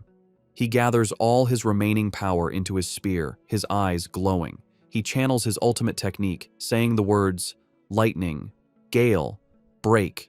He unleashes the attack, a massive sphere of lightning that slams into the paralyzed beast's open mouth. The explosion is immense, a vortex of power that tears through the beast from the inside, creating a huge crater in the street. The force of the blast finally brings the mighty second-order beast down for good. Its massive body collapses onto the pavement, defeated. A system notification confirms the kill and awards him plus 124 ability points. Kneeling beside the Beast King, Xu Jingming breathes a sigh of relief, stating the final battle is over. He reflects that to deal with the second-order beast, he upgraded his Lightning Gale technique, and he is pleased with its power. A triumphant smile spreads across his face. He notes that although the battle only lasted 2 minutes, it was the most exhilarating he has ever experienced. He then wonders how many points he will get after clearing out all the beasts in the core area. The exam ends as night falls. Back in the audience stands, the final results are displayed on the main screen, and the crowd roars. In first place is Xu Jingming, with an unbelievable score of 10,835 points. In a distant second is Zhou Mingyang, with 1,103 points, followed by Wu Hao, with 945. The officials are ecstatic. Director Zhang Wenshan, Principal Zhao Yao, and teacher Chen Fan leap to their feet, cheering. They celebrate that Xu Jingming not only broke their city's record, but the entire Jiangnan province record. They call him a genius. They recall last year's provincial champion only scored just over 8,000 points. With his score, they declare Xu Jingming has practically pre-booked this year's champion title. Standing amidst the destruction, Xu Jingming looks at the sky and notes there isn't much time left. He reflects on his accomplishments with a confident smirk. He has killed all the fierce beasts in the inner circle and core area. With time left, he decides to head back to the central area to kill as many remaining beasts as he can. As he walks back, he passes the rooftop where the other top students are gathered. They stare in disbelief. Tang Qi is amazed her cousin killed a Tier 2 Beast King, while Zhou Mingyang is bewildered, wondering why Xu Jingming is going back when he is already in first place. Mingdi correctly guesses he is heading back to the central area. The horrifying realization dawns on her, and she wonders aloud if he is going back to clear out all the remaining beasts. The other students are speechless at his ambition. The reality hits them. Zhou Mingyang realizes that with Xu Jingming's speed, he might actually do it. If they don't leave soon, they might not get a single point in the last hour. He declares their team-up is over and leaves first. The others quickly follow, scrambling to hunt for any remaining beasts. 1 hour later, an official announcement echoes across the exam venue. The 2037 Zhangcheng Martial Arts College entrance examination has concluded. Killing beasts no longer counts, and all candidates are told to return. Throughout the venue, the remaining students react. A tired Tang Qi wipes sweat from her brow, sighing that it's finally over. Elsewhere, one student despairs over being one beast away from passing, while another celebrates just barely making it. In the midst of the carnage, Xu Jingming stands over his final kill, looking unsatisfied. He wonders why the exam had to end so quickly, feeling he wasn't quite finished. As students exit the exam venue, they are greeted by guards, their faces a mix of exhaustion and relief. Outside, Tang Qi's friend Xiaoya is still reeling from Xu Jingming's power. She clings to Tang Qi, asking for the third time if Xu Jingming is really her cousin. Tang Qi, looking weary, confirms he is. Xiaoya's crush has returned. With a blush, she begs Tang Qi for his contact information. Tang Qi reminds her that just yesterday she wasn't interested. Xiaoya quickly says things are different now that he is first in the exam and continues to beg. Their conversation is interrupted by a commotion. Someone shouts that Xu Jingming is coming out. A massive crowd of students swarms the exit, desperate to see the new champion. Xu Jingming emerges from the gate, his expression calm and his spear on his shoulder. He is met with cheers and congratulations. Some jokingly ask him to give them 100 of his points. He smiles and waves, taking in the sudden fame as he walks towards the buses. In the crowd, Wu Hao and Zhou Mingyang look on. Wu Hao remarks that Zhou Mingyang should have been the one in that position, but Zhou Mingyang humbly replies he is content with his score, admitting he never knew the second high school could produce such a monster. Before Xu Jingming can get on the bus, he is stopped by Principal Zhao Yao, who congratulates him and introduces him to Director Zhang Wenshan. The director informs Xu Jingming that he wants to give him a ride himself. Xu Jingming looks at the chaotic crowd and realizes it's for the best, knowing the bus ride would be full of questions. He gets into a sleek black car with the officials, which speeds away. Inside the car, Director Zhang asks Xu Jingming which superpower university he wants to attend. Xu Jingming admits he has been so focused on his strength that he hasn't thought about it. The director assures him that with his results, any university would be within his reach. However, he advises that half of the country's high-level superpower users graduate from the top 3 universities and recommends he consider them. Director Zhang Wenshan details the top 3. First is Qingjing Superpower University, affiliated with the government. Graduates can directly enter the system and serve the country. Next is Modu Superpower University, known for its excellent resources and elite clubs. Finally, there is Jincheng Superpower University, which has a long history and strong faculty. All 3 have top-tier cultivation methods that are not public. Xu Jingming listens intently. He understands awakened individuals need these special methods to become true superpower users. He asks what makes a top-tier cultivation method special. The director explains that with a beginner method, it would take 3 to 4 years to advance. With a top-tier method, it only takes half a year. He reassures Xu Jingming that with his results, he will qualify for special admission from even the top 3 universities. Having dropped off the officials, Xu Jingming arrives back at his apartment late at night. The next day, he is in the shower, feeling refreshed. He checks his system panel and sees he has 2,534 ability points remaining, which he believes is enough for a superpower university. As he dries off, he wonders if there will be beast-killing competitions after he enrolls, deciding he will have to enter the wilderness to continue growing stronger. Meanwhile, his cousin Tang Qi arrives at his apartment with her mother, Xu Qingwan. Tang Qi notices the door is broken and decides it's a perfect chance to sneak in and surprise him. They enter, and Tang Qi cheerfully shouts a surprise greeting. Her timing is terrible. Xu Jingming, wearing only a towel, has just stepped out of the bathroom. He is shocked to see his aunt and cousin. His aunt, equally flustered, asks what he is doing, while Tang Qi is left blushing and speechless. His aunt then sees the ruined apartment and angrily asks how it got into such a mess. A flashback explains that after his parents passed away, his aunt stayed with him, taking good care of him and giving him the warmth of a home. She fulfilled her guardian duties, even occasionally feeding him his favorite meal. After the initial shock, Xu Jingming sits with his aunt and cousin. His aunt, Xu Qingwan, expresses her relief. She admits she was incredibly worried when she learned he was taking the martial arts exam. Now that she sees he is unharmed, she is relieved. She reassures him his score isn't important. Xu Jingming is confused and asks if Tang Qi didn't tell her the results. Tang Qi winks, saying it's better if he tells his mother himself. With a bashful smile, Xu Jingming tells his aunt he did quite well, scoring over 10,000 points. The news is so shocking his aunt spits out her drink. She coughs, asking him to repeat his score. Tang Qi confirms it's true, telling her mother he scored 11,124 points. His aunt is speechless. A moment later, she bursts into tears of joy and pulls him into a tight hug, exclaiming that the Xu family finally has a successor and his parents in heaven must be so proud. Meanwhile, in a high-tech conference room, university recruiters are reviewing the exam results. A woman presents the data on Xu Jingming, noting his age, his supposed E-class ability, and his rank as an unranked awakener. One recruiter insists they must recruit this student if the score is real. Another is skeptical, arguing that based on his rank, he couldn't have achieved such a high score. The debate continues, with some arguing his ability is at least A-class, or even S-class. Another recruiter scoffs, suggesting he must have cheated. Before the argument can escalate, a senior figure tells them to stop. A woman with a commanding presence makes a decision. She instructs the team to list Xu Jingming as an S-class special recruit for now. As for whether the score is genuine, she declares she will personally go to Jiangcheng to investigate. The day after the exam, Xu Jingming gets a notification on his phone that the Jiangnan Province martial arts exam rankings are out. He is informed that he placed first in the province with an astonishing score of 11,124 points. A look of surprised delight spreads across his face as he sits down, celebrating his achievement as the top scholar of Jiangnan province. News of his success quickly spreads online, taking over the hot search topics. The public debates how a dark horse from Jiangcheng could become the provincial top scholar, questioning who Xu Jingming is and if an E-class individual could truly achieve such a score. Skeptics reject the possibility, while others demand to see the exam video for proof. In response to the doubts, an awards ceremony is held where Principal Zhao Yao addresses the media. A female reporter directly asks him to explain the authenticity of Xu Jingming's results.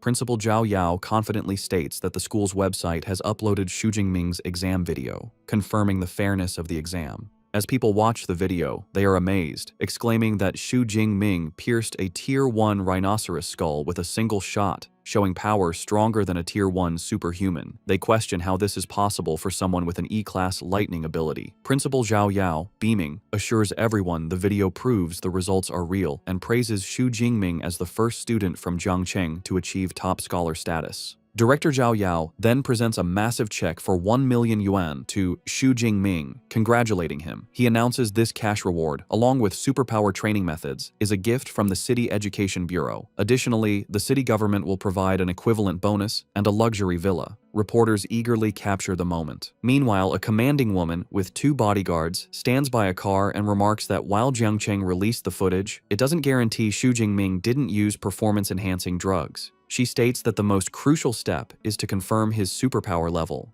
Back at the ceremony, Director Zhao Yao asks teacher Chen Fan why Xu Jingming, the day's protagonist, has not yet arrived. Teacher Chen Fan smiles, explaining that he just spoke with Xu Jingming, who said he is still training at the martial arts gym. The director laughs, finding it extraordinary that the new top scholar is still training after the exam. With Xu Jingming on his way, the scene shifts to a meeting room where Principal Zhao Yao is nervously serving tea to 3 intimidating figures, whom he addresses as teachers. When one of them casually dismisses the tea, Principal Zhao Yao sweats, thinking about the powerful aura coming from these high-level superhumans, which makes his heart tremble. The 3 individuals are recruiters from the nation's top superpower universities, and the air is tense as their immense spiritual pressures seem ready to clash. The woman with short, grayish-purple hair, Zhang Zhaoyue, the director of admissions for Modu Superpower University, breaks the silence. She coyly asks her rivals who they are targeting. A woman in a light blue dress, Su Yun from Qingjing Superpower University, tells Zhang Zhaoyue not to play dumb. She confidently declares that as long as his results are genuine, Qingjing University will have him. A man with long black hair, Wu Yuan from Jin City Superpower University, scoffs at her claim, stating that Jin City University will recruit him. As sparks of energy crackle between them, Zhang Zhaoyue thinks to herself that recruiting top scholars always involves clashing with other academies. Just as the tension peaks, the door slides open, and Xu Jingming enters with his spear over his shoulder. He calmly greets the 3 powerful figures as teachers. His sudden arrival surprises the recruiters. Zhang Zhaoyue observes him with interest, noting his spirit is full and he's still carrying his weapon, a sign he hasn't relaxed his training. More importantly, she is impressed that he did not falter under the combined pressure of 3 high-level superhumans. Principal Zhao Yao formally introduces the recruiters to Xu Jingming, Director Zhang Zhaoyue from Modu University, Director Su Yun from Qingjing University, and Minister Wu Yuan from Jin City University. Director Zhang Zhaoyue speaks first, complimenting him on his stunning combat techniques in the exam video. However, she gets straight to the point, asking why his superpower no longer seems to be the E-class weak electricity, and requests an explanation. Expecting this question, Xu Jingming gives a prepared answer. He calmly explains that before the exam, while training at home, he was struck by natural lightning, and his superpower became much stronger. Wu Yuan and Su Yun immediately conclude that it sounds like a superpower mutation. Zhang Zhaoyu then suggests that Xu Jingming probably doesn't know the true level of his mutated superpower. She has brought a superpower detection instrument with her and invites him to try it. She presents a glowing, circular device and tells him to use his superpower on it. Xu Jingming places his hand on the instrument and unleashes his power. A massive, violent surge of purple and white lightning erupts from him, covering the device. Su Yun is visibly shocked by the sheer force of the lightning. The detection device completes its scan, identifying the superpower as Purple Cloud Divine Thunder. But as it tries to assign a rating, it beeps erratically and cracks appear. In a flash of golden light, The instrument overloads and explodes into pieces. The blast sends arcs of electricity across the room, startling everyone. A shocked Principal Zhao Yao asks what is going on. Wu Yuan and Su Yun, however, look thrilled. They state the situation is confirmed. His power overloaded the small device, which means his ability level must be S-class at the very least. With Xu Jingming's S-class potential confirmed, director Zhang Zhaoyue smiles, thinking they bet on the right person this time. The confirmation immediately sparks a fierce bidding war.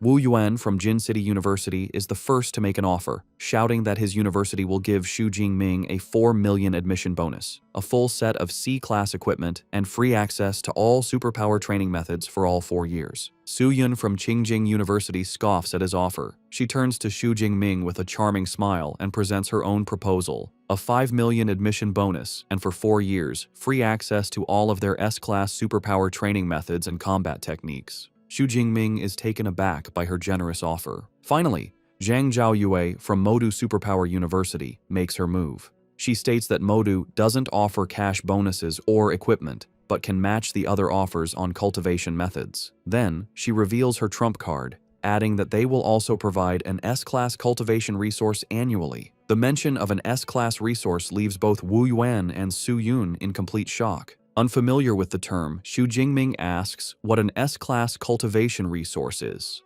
Zhang Zhaoyue explains, asking if he has heard of dragon-type fierce beasts. She says they are creatures with innate power, born at a high level of tier 4 or 5, far surpassing other beasts. She then reveals the stunning details. The S-class resources include the heartblood of an 8th-tier adult dragon-type fierce beast. After consuming this dragon blood, one's body would be greatly enhanced, and their physical strength would become comparable to that of a dragon-type beast. She emphasizes that every S-class resource is on the same level as this. The other recruiters are left speechless.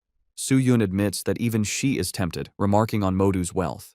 Wu Yuan, flustered, points out that S-class resources are usually reserved for top students, and offering them to a freshman is unheard of. They both realize they can no longer compete. With all offers on the table, the 3 recruiters stand before Xu Jingming, telling him it is time to make his decision. With a confident, determined smile, Xu Jingming gives his answer without hesitation, declaring that he chooses Modu Superpower University. With his choice made, Xu Jingming explains he chose Modu Superpower University not just for their great offer, but because its combat training is the best in the University Alliance, with many founders coming from Modu. He then bows to Su Yun and Wu Yuan, thanking them for their offer. They both look disappointed. Pleased with his decision, director Zhang Zhaoyue creates a glowing admission letter and gives it to Xu Jingming, welcoming him. She tells him that while new students enroll on September 1st as a special recruit, he can register early and will be given a place to stay. Eager to start, Xu Jingming asks if he can access the library's superpower training methods and combat techniques ahead of time. Zhang Zhaoyu agrees without hesitation,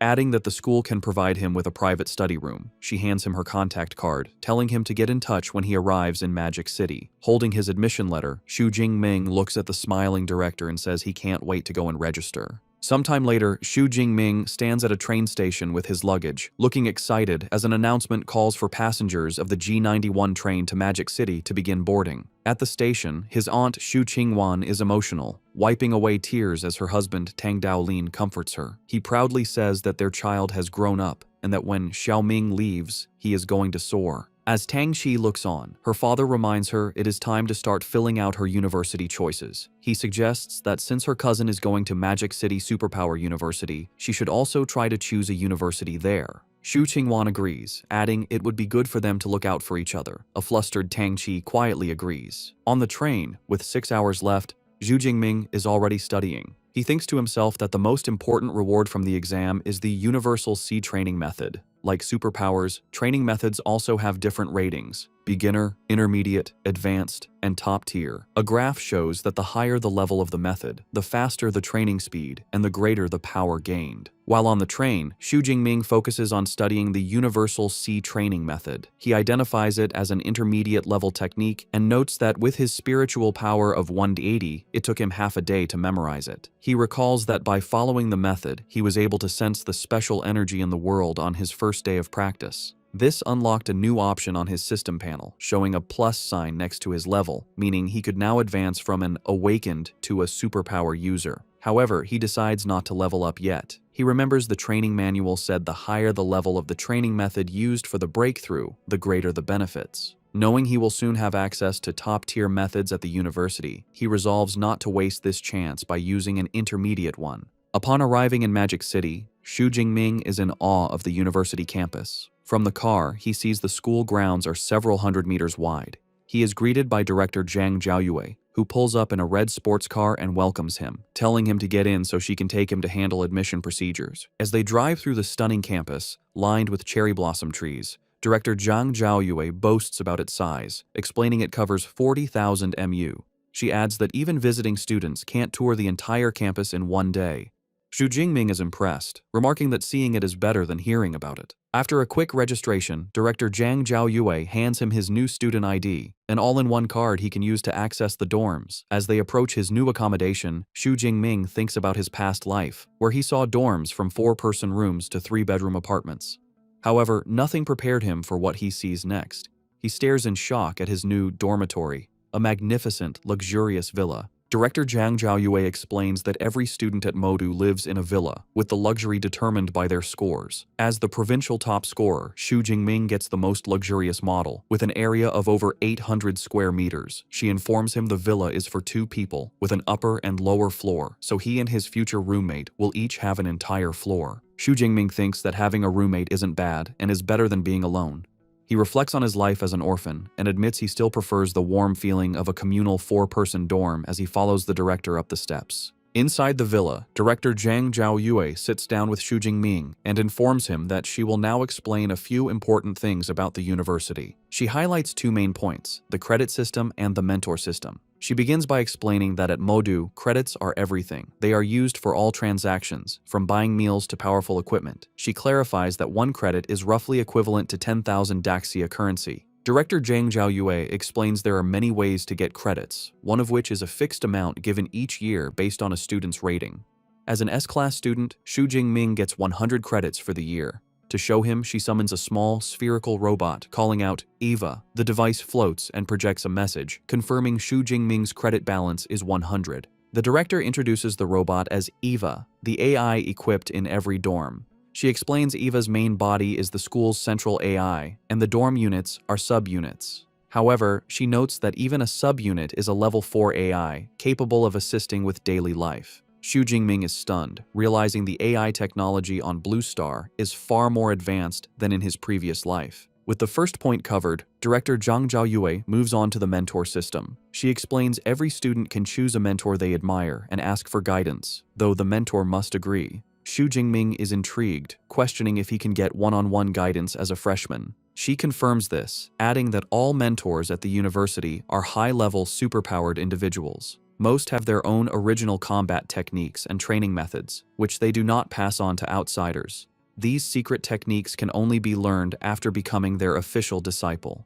Given Xu Jingming's abilities, she informs him the university has 4 mentors who specialize in the lightning element. Her top recommendation is Yang Zhentian, the dean of the Weaponry Academy. At her command, Eva projects a profile of the dean. It reveals Yang Zhentian is a 52-year-old, Tier 7 high-rank superpowered individual with an A-rank lightning superpower. He is a master of various weapons, especially the spear, earning him the title Thunder Spear. The profile also notes he once fought an 8th-tier demonic whale for 3 days and nights before killing it alone. The director also provides information on the other 3 potential mentors, but tells Xu Jingming the final choice is his. After reviewing the options, a confident smile spreads across Xu Jingming's face. He notes Dean Yang Zhentian is not only a lightning user, but also a spear specialist, concluding he is the best choice for his mentor. Having made his choice, Xu Jingming heads to the mentor's residential area, a serene compound of traditional buildings in a lush forest.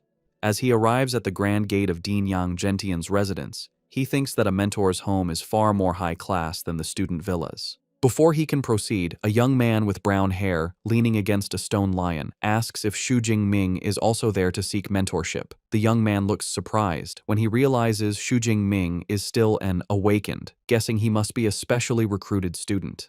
After Xu Jingming confirms this, the other student remarks that in previous years, special recruits were typically mid to high-rank Tier 1 individuals. The student introduces himself as Tan Mingyang, a junior from the Weaponry Academy. Xu Jingming introduces himself as a freshman who just registered. Tan seems impressed, commenting that Xu Jingming is quick to seek mentorship. He explains that most freshmen only learn about this after the freshman competition, which interests Xu Jingming. Tan explains that the freshman competition is a university tradition held a few days after registration. All teachers watch, and students who perform well are sought after by academies, with some even being chosen directly by mentors. He clarifies that while it's not impossible for a special recruit like Xu Jingming to seek mentorship early, trying to become the dean's disciple right after enrolling is as difficult as winning the lottery. Xu Jingming politely thanks him for the explanation and asks if Tan is also there to seek mentorship from Teacher Yang.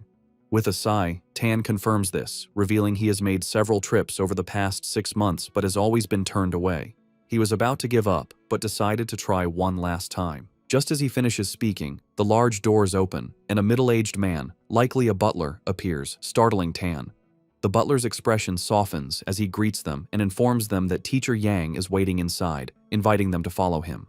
Tan is taken aback by the warm reception, wondering if the fact that the dean is waiting inside means he might finally have a chance. The butler leads them into a room where they are brought before 2 men. Xu Jingming immediately feels an incredibly powerful presence from the older man, who has a commanding posture, a full gray beard, and sharp eyes. He recognizes him as the dean of the Weaponry Academy, Yang Zhentian. A younger man with long hair stands beside him. Dean Yang Zhentian addresses Xu Jingming directly, stating that he must be the one Director Zhang Zhaoyu told him about. Ignoring Tan completely, he tells Xu Jingming to follow him to the training room. In a traditional training room filled with weapons, Dean Yang Zhentian tells Xu Jingming that he has seen his martial arts exam video. He praises his combat skills and marksmanship. However, before deciding, the dean insists on seeing his S-rank ability, the Purple Heaven Divine Thunder, with his own eyes. Xu Jingming calmly agrees. As the dean observes, Xu Jingming channels his power, and arcs of purple lightning crackle around his arms. He then unleashes a massive, violent burst of purple and white energy that fills the room, the raw power crackling with immense force. Dean Yang Zhentian is visibly impressed, a grin on his face as he recognizes the S-rank ability. He mentally compares it to his own A-rank ability, acknowledging that the gap between A-rank and S-rank power is impossible to bridge. He sees immense potential in the student, thinking that if Xu Jingming hones his skills, his future could rival his own. With the demonstration done, the dean states that with Xu Jingming's potential, becoming his disciple is not an issue.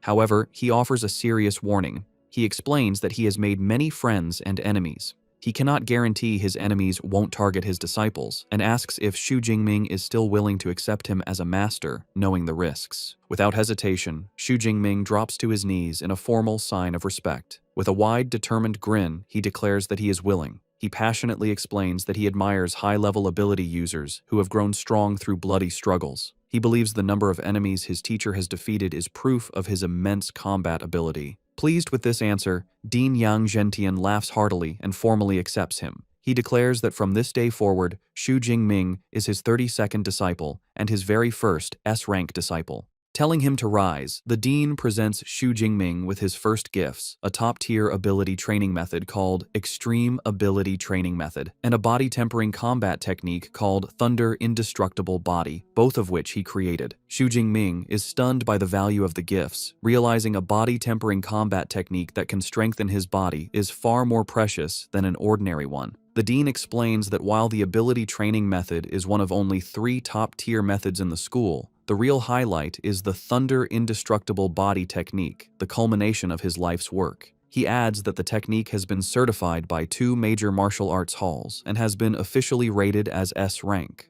The revelation leaves Xu Jingming utterly speechless, shocked to learn of an S-rank combat technique. Combat techniques, like abilities, have their own ratings, from F to SSS. The higher the rank, the more difficult it is to master, but the more powerful it will be. Xu Jingming reflects on this, realizing the terrifying extent of his new master's talent. He knows that most 7th-level masters are exceptional if they can create an A-rank combat technique. For his master to have created an S-rank technique, his martial arts talent is terrifyingly high.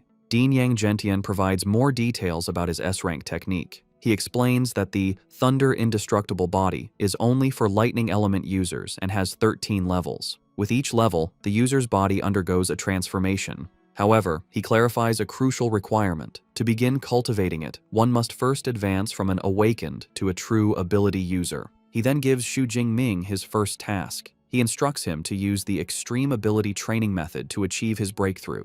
Once Xu Jingming has advanced, he is to return, and the dean will personally help him build the foundation for the Thunder Indestructible body. Overwhelmed with gratitude, Xu Jingming bows deeply, thinking how much better it is to have a mentor's guidance. The dean then shares a personal motivation, revealing he has only cultivated the technique to the 10th level. He looks at Xu Jingming with hope, stating that if he is unable to reach the peak of a martial saint, then Xu Jingming will be the greatest hope to prove the technique's potential. His eyes gleam as he reveals his ultimate guess. If one can cultivate the technique to its final level, their body can achieve a state of being eternal and indestructible. As Xu Jingming leaves his master's residence, waving goodbye to the butler, he finds Tan Mingyang sitting dejectedly on the steps outside, holding his head in despair. Xu Jingming approaches him and asks what is wrong. It is revealed that Tan Mingyang's attempt to become a disciple failed. He had to face a test against one of the dean's senior disciples. The condition was to defeat the senior, while the latter used only 1/10 of his combat power, a task Tan found hopeless, leaving him beaten. Now sitting on the steps, Tan looks up at Xu Jingming, assuming he also failed. He remarks that getting into Dean Yang's tutelage isn't easy and asks if Xu Jingming needs him to pass on some experience from his failures. Unfazed, Xu Jingming calmly declines, simply stating that he has already passed. The words hit Tan Mingyang like a physical blow. His bruised face contorts in utter disbelief. He exclaims that he has never heard of a dean-level mentor accepting a disciple before the annual freshman competition. As Xu Jingming calmly walks away, a bewildered Tan Mingyang stares after him, trying to understand what just happened. With a new objective, Xu Jingming returns to his dormitory's training room. Sitting cross-legged, he begins to cultivate using the extreme ability training method from his new master. As he meditates, he is amazed by the effectiveness of the top-tier technique, noting the amount of energy he can sense is far greater than with the intermediate-level method. A confident smirk appears on his face. Knowing he has already mastered the principles, he decides there is no need to practice it step by step. Instead, he will use his cheat system to advance directly. He accesses his system panel and commands it to use his ability points to increase his level. The effect is immediate and intense. A surge of energy courses through him, causing him to grunt in pain. He clutches his clothes as raw energy surges through his veins. The power erupts from his body in a massive blast of light and force that shakes the room. A moment later, the energy subsides. Breathing heavily, Xu Jingming pushes himself up, thinking he has successfully broken through. A notification confirms his new status as a first-tier, lower-rank ability user. He examines his hand, where stable, powerful blue lightning now crackles with ease. As he tests his control, a much larger and more potent torrent of lightning flows from his hand, a clear sign of his increased power. Clenching his fist, he marvels at the result. He can feel the power in his body has increased by at least 4 or 5 times. He confidently thinks that if he were to face the second-tier bloodthirsty tyrant bear again, his thunder ability alone would be enough to defeat it. He pulls up his system panel to check his new stats and understands why all ability users want higher-level cultivation methods. He calculates that if he had used the intermediate method, his vitality and spirit would have only increased by 30 or 40 points. But now, using the top-tier method, they have increased by almost 100 points in one go. The gap in results is undeniable. He notes the advancement only cost him 300 ability points, and he decides to save the rest. He knows that learning a powerful combat technique like the Thunder Indestructible body is even more important. As an S-rank technique, he expects the consumption of ability points to master it will be incredibly high. With his breakthrough complete, Xu Jingming is ready for the next stage. A new thought enters his mind. Since he's at the university, perhaps it's time to visit the school's library. The next day, Xu Jingming returns to his master's residence. Dean Yang Gentian is utterly astonished to see him, questioning how he could have advanced so quickly. The dean paces, remarking that in his 20 years of teaching, he has seen countless geniuses, but even the best took a significant amount of time to transform into an ability user. He notes it has been less than 24 hours since Xu Jingming received the manual. With a bashful smile, Xu Jingming admits that perhaps the only thing he can be proud of is his advancement speed. He adds that when he tried to begin cultivating the Thunder Indestructible body, he found even the introductory part to be a challenge. The dean listens and explains the process.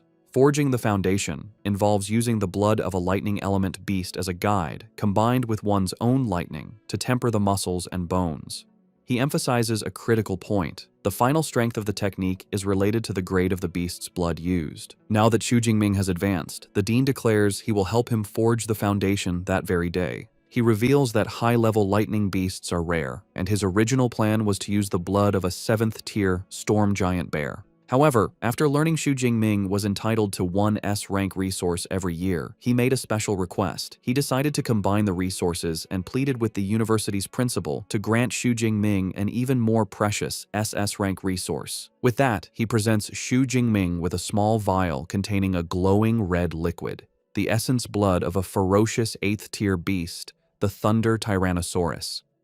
Xu Jingming is deeply moved that his new teacher and the principal would go to such lengths for him. He accepts the vial and vows to repay this kindness many times over. Pleased, the dean says they should begin immediately. They move to a training room where a shirtless Xu Jingming kneels. The dean uncorks the vial and pours the potent, glowing red blood onto Xu Jingming's head and back. Xu Jingming grits his teeth, groaning as the substance makes contact. The dean warns him to bear with it, explaining the blood is highly toxic to low-level users and the intense pain is expected. Next, the dean prepares to use his own power to help. He tells Xu Jingming he will now use his A-rank Windfire True Thunder to forge the foundation, adding that the amount Xu Jingming can absorb is up to him. The dean unleashes his power, a torrent of violent, red lightning, and directs it into Xu Jingming's body. The energy surges through him, causing glowing red patterns to spread across his back and chest. The process is excruciating, and Xu Jingming throws his head back, letting out a raw scream of agony as his body is forcibly tempered by the immense power. 5 days into the tempering process, the senior disciple, Liu, is having tea with the dean's butler, Uncle Fu. Liu remarks on how resilient the new junior is to have lasted for 5 days. He reflects with some jealousy that he only lasted 2 days during his own tempering, which used weaker 7th-tier beast blood. He admits Xu Jingming's performance deserves the 8th-tier dragon-type beast's essence blood. Liu adds that with an S-rank lightning ability, he is looking forward to seeing the result of his new junior's thunder-indestructible body. Suddenly, a loud crash from the training room startles them. Liu rushes upstairs, wondering if his junior's foundation forging is complete. He cautiously peeks through the door and is met with a terrifying sight. Xu Jingming stands shirtless and splattered with blood, his eyes glowing red. A chaotic aura of dark energy and blue lightning surrounds him, and he appears to have lost control, looking more like a beast than a human. Liu is frozen in fear, sensing a threatening aura from Xu Jingming like that of a top-tier ferocious beast, which makes him shudder. Lost in this primal state, Xu Jingming sees Liu in the doorway and lunges forward to attack. However, before he can strike, the commanding voice of Dean Yang Gentian roars, shouting for Jingming to wake up. The dean's shout breaks through the bloodlust, and Xu Jingming halts his attack just inches from his senior. Covered in sweat, a dazed Xu Jingming asks his teacher what happened and why he felt an overwhelming urge to destroy things. The dean explains that the essence blood of the Thunder Tyrannosaurus likely influenced his mind. He points out that the beast is famous for its ferocity, and because Xu Jingming's absorption rate and compatibility were so high, he experienced this dangerous side effect. The dean reassures him, telling him not to worry. As long as he avoids intense emotional changes, he will be fine, and the side effects will gradually disappear as his strength increases. A wave of relief washes over Xu Jingming. He looks down at his hands, expressing his fear of being controlled by his emotions. With the crisis averted, Dean Yang Gentian's tone changes to delight. He tells a confused Xu Jingming to cheer up, announcing the forging was a perfect success with an incredible 98% absorption rate. He proudly explains that among the disciples who have cultivated the Thunder Indestructible Body, the highest rate ever recorded was only 92%. With this, Xu Jingming has broken a long-standing record. His senior disciple, Liu, approaches with a congratulatory smile. He tells his new junior that with the foundation successfully forged, his future in martial arts is now smooth sailing. The dean formally introduces him as senior disciple Liu Ming, an ability user at the peak of the 3rd tier, and tells Xu Jingming to ask Liu for help with any future cultivation questions. Xu Jingming greets his senior, who promptly pulls out his phone. Liu explains that since he didn't prepare a gift, he will transfer some credits instead. Xu Jingming is shocked when a notification on his phone says he received 200 credits, exclaiming that it's too much. He quickly calculates the gift is worth 2 million Great Sha coins. The dean dismisses his concern, stating that 200 credits is not a large sum for Liu, and that it is a senior's duty to care for his juniors. He adds that when Xu Jingming has his own juniors, he will also need to prepare gifts, a lesson Xu Jingming humbly accepts. With the training complete, the dean tells Xu Jingming that after 5 days without food or water, he should go back and rest. He gives him his next instructions: come back the following morning to learn fist and spear techniques with Senior Liu. Xu Jingming gratefully thanks his teacher and leaves. Back at his luxurious villa, Xu Jingming finds a young man with spiky white hair and red eyes on the couch, focused on a video game. The young man turns, realizing he's not alone, and greets Xu Jingming, guessing he must be his new roommate. He introduces himself as Liu Wentao. When Xu Jingming introduces himself, Liu Wentao's eyes widen. He excitedly points and exclaims that he is the top scorer from Jiangnan province. When Xu Jingming asks how he knew, Liu Wentao proudly declares his nickname is Mr. Know-It-All, as he knows about most freshmen. He admits he didn't specifically look up Xu Jingming, but the stir he caused was so big he couldn't help but hear about him. He marvels that the legendary Dark Horse top scorer is his new roommate. Putting a friendly arm around his shoulder, he starts bombarding our boy with questions, asking if he is really from Zhangcheng, if he was truly just an awakened during the exam, and commenting that his ability does not look like it's only E rank. Despite the endless questions, Xu Jingming finds he likes the friendly chatterbox. He reflects that he has always hated loneliness. Flashbacks reveal his past. Growing up in an orphanage without a sense of belonging, school was better as he had friends. His happiest memories are from his college days, joking around and playing games with roommates. He recalls getting his master's and PhD, never imagining that after drinking too much at his graduation, he would wake up in a different world. He thinks about how he didn't expect to still be an orphan after transmigrating, but with a roommate like Liu Wentao, he feels he won't be lonely. Meanwhile, Liu Wentao proudly boasts that he is a top student from Sichuan province with an A-rank ability and is currently a first-tier middle-rank ability user. He declares his ambition to major in college tactics and command a military region to slaughter all the ferocious beasts on Blue Star. Changing the subject, Xu Jingming mentions he is heading to the martial arts hall. Intrigued, Liu Wentao decides to join him, admitting he hasn't visited the university's hall yet. They arrive at the impressive Thunder Martial Arts Hall, Magical University branch. Inside, they see a lively and chaotic scene, with students training and showing off their powers. The AI, Eva, appears and explains they are in the public training room, which can hold 300 people. The hall is constructed with C-rank alloy mixed with memory metal, making it durable enough to withstand damage. Eva also points out private training rooms, but Xu Jingming decides the public area is fine. Liu Wentao gets caught up in the competitive atmosphere, shouting with excitement and pointing out an A-rank enhanced werewolf user. Xu Jingming dryly comments that his roommate isn't being quiet himself. Xu Jingming then asks Eva about the large numbered pillars in the center of the room. Eva explains they are punch power challenge boards. There are 5 leaderboards, one for each of the 5 tiers of ability users. She informs them that if they get into the top 3,000 on their boards, they will receive a 50 credit reward. Liu Wentao eagerly accepts the challenge, thinking it sounds easy. Eva clarifies there are just over 4,000 students in the university. Eager for the reward, Liu Wentao decides to try. Eva instructs him to swipe his student ID to start, adding the crucial rule that abilities and combat techniques are forbidden. Liu Wentao eagerly steps up to the pillar and swipes his student ID. The AI, Eva, announces his attempt. His activation draws the attention of older students, who mockingly note he is only a first-tier, middle-rank freshman. Feeling the pressure, a determined Liu Wentao resolves not to lose face. With a loud cry, he unleashes a powerful punch, striking the pillar with impressive force. The result flashes on the screen, a punch power of 476 kilograms. Pleased, Liu Wentao thinks he didn't embarrass himself, and getting into the top 3,000 should be no problem. His pride is short-lived, as Eva delivers a devastating update. His rank is beyond 100,000. Liu Wentao is left in shock, screaming in disbelief and questioning how this is possible with only about 4,000 students at the university. Eva coldly clarifies the leaderboard tallies the scores of all students since the university's founding 100 years ago. The humiliating realization dawns on Liu Wentao. The crowd was waiting to see him make a fool of himself. The older students erupt in laughter, with one remarking how hilarious it is. As his roommate wallows in embarrassment, Xu Jingming offers some consolation, reminding him that as a spiritual element user, physical punch power isn't his strength. A grateful Liu Wentao encourages Xu Jingming to try, certain he will be stronger. Xu Jingming agrees, admitting he wanted to test his strength anyway. He swipes his ID, and Eva announces his challenge. The crowd's attention shifts to him, but they are even more dismissive, noting he seems weaker at a first-tier, lower rank. They doubt his punch power will even reach 400 kilograms.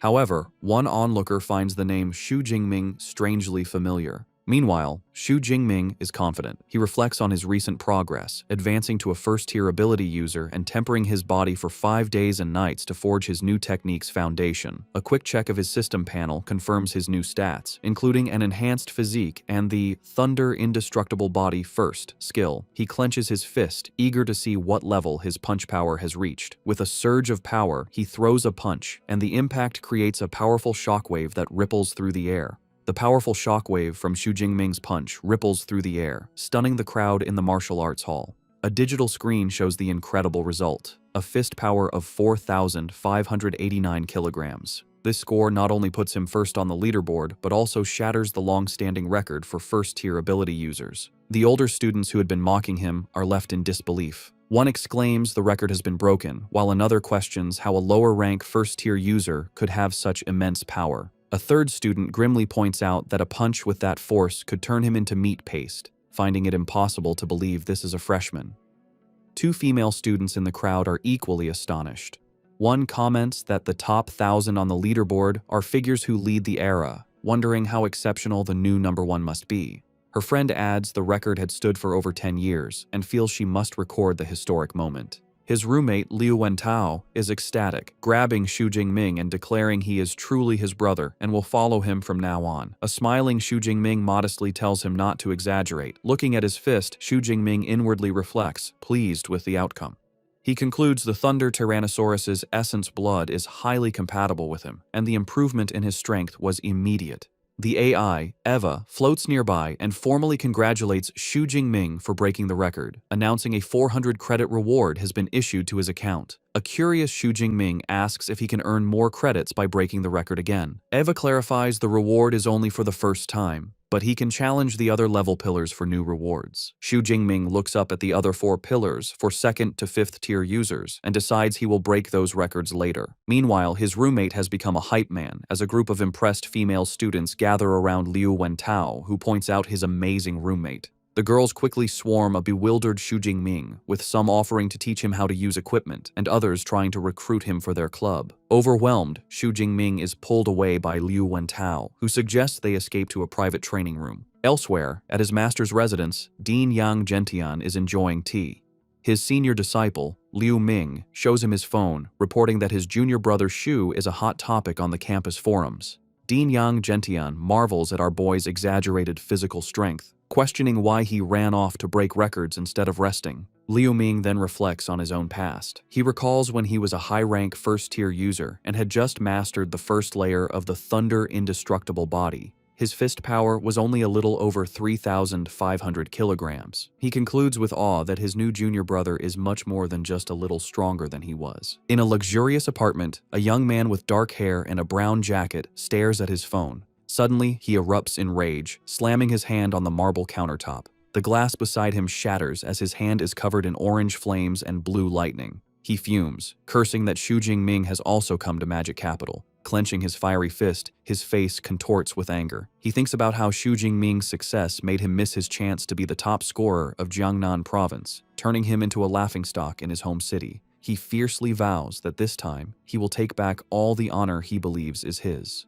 Meanwhile, back in his university's training room, Xu Jingming sits calmly, holding a small knife. He reflects on the effects of his new Thunder Indestructible Body technique, marveling that even after 5 grueling days of tempering without food or rest, he is still full of energy. To test his new durability, he lightly drags the sharp blade across his hand. The knife makes a metallic sound but fails to break the skin, leaving only a faint white mark. He is impressed, realizing his body's defense is now like E-grade alloy, making him invulnerable to ordinary blades. He concludes it is truly a worthy S-grade body refinement technique. Just then, his roommate Liu Wentao bursts in, calling his name excitedly. He informs Xu Jingming that the news of him breaking the record has caused an explosion on the campus forum. He adds that countless students are posting replies, saying they want to challenge him. Far from being annoyed, a competitive smirk plays on Xu Jingming's lips. He remarks to himself that the martial spirit at Magic University is indeed quite strong. Seeing the challenges, A protective Liu Wentao holds up his phone and angrily offers to help his roommate by crushing the self-overestimating guys online. Xu Jingming calmly pushes his roommate's arm down, telling him to forget it and not waste his time. He explains he has more important things to do as he is heading to the battle technique library and tells Liu Wentao to head back to the dorm. Xu Jingming arrives at the massive and modern battle technique library. As he approaches the entrance, he holds his hand out to a scanner, and a complex, glowing orange security circle appears, confirming the building's advanced protection. He is amazed by the security, recalling a rumor the library is personally guarded by the university's vice principal, a legendary 9th-tier superpower user. He realizes that with such a powerful figure watching over it, even the strongest martial saints couldn't steal the treasures inside. After swiping his student ID card, he passes through the gate, and the security circle scans him one last time before letting him in. Inside the grand hall, he is greeted by a trio of female librarians. The one in the center warmly welcomes him by name, addressing him as S-grade student Xu Jingming and asking how they can help. Surprised they know him, Xu Jingming asks how they knew his name. The librarian politely explains that students with S-grade authority, like him, are special and have access to all battle techniques. Their system automatically notified them when he scanned his ID. The librarian's thoughts reveal her true motivation. She understands that S-grade authority means his future is destined to be at least that of a Grandmaster-level user. She makes a mental note to befriend him. Xu Jingming tells the librarian he is interested in lightning element superpower battle techniques and asks which floor he should go to. The librarian informs him that techniques of B grade and below are on the 2nd and 3rd floors, but the more precious ones are in a special reading room on the 4th floor. She adds that he can get in by swiping his card. She then personally leads him to the 4th floor, into an elegant private reading room. Inside, a small floating AI device hovers over a table. The AI explains that once he selects techniques online, the original secret manuals will be delivered to him. She kindly warns him to be careful when handling them. Left alone, Xu Jingming commands the AI to display all lightning element battle techniques of B grade and above. In response, the AI projects dozens of blue holographic screens that fill the room, each showing a different technique. As he looks through the selection, 2 techniques catch his eye. The first is an SSS grade technique called 10,000 Prisons Heavenly Thunder Guidance, which creates a massive thunderstorm domain. However, it is restricted to users who are at least 5th tier. The second is an SS grade technique named Wrath of the Thunder God, which summons powerful thunder. This one is also restricted, requiring a user to be at least 4th tier. Xu Jingming is in awe of the quality of the techniques, seeing SS grade and even SSS grade options. He marvels at how rich the university's collection of secret manuals is and wonders if he can view them for free. His excitement fades as he realizes the cultivation of these powerful techniques has strict requirements. With his current status, he can only learn A-grade battle techniques for now. He sees countless A-grade options, noting that choosing would be incredibly difficult without his teacher's guidance. Fortunately, he came prepared. He pulls out a recommendation list from his master, Dean Yang Zhentian, which saves him time. Using the list, he interacts with the holographic displays, pointing out his desired techniques. He makes his final decision, choosing 4 specific A-grade techniques. The first is Thunder Spear, an offensive technique. The second is Chain Thunder Gun, a sustained attack. The third is Thunder Flash, a movement technique. The final one is Thunder Prison, a control technique. He mentally categorizes his new skills. Thunder Spear for ranged strikes. Chain Thunder Gun for sustained attacks, Thunder Flash for movement, and Thunder Prison for crowd control. He confidently believes that with these 4 battle techniques and his S-rank Thunder Indestructible body, his combat style will have hardly any flaws. The AI, Eva, analyzes his selection, informing him the average time to learn each A-grade technique to an elementary level is 6 months. It recommends mixing in lower-level techniques for a more balanced approach. However, Xu Jingming confidently dismisses the advice. A short while later, the librarian returns, presenting him with the 4 physical manuals for his chosen techniques. As he reaches for them, Xu Jingming marvels at how luxurious they are. He reflects on their market value, knowing even C-grade secret manuals cost millions, making these 4 priceless A-grade originals an incredible treasure. As he opens the first manual, a golden light shines from its pages. He is struck by the profound artistic conception and powerful aura, realizing it is an experience a copy could never reproduce. He settles down and begins to study the manuals intently. As hours go by, his focus turns to frustration. Sweat beads on his forehead as he clutches his head, struggling to comprehend the complex content. Despite the difficulty, he perseveres, turning page after page.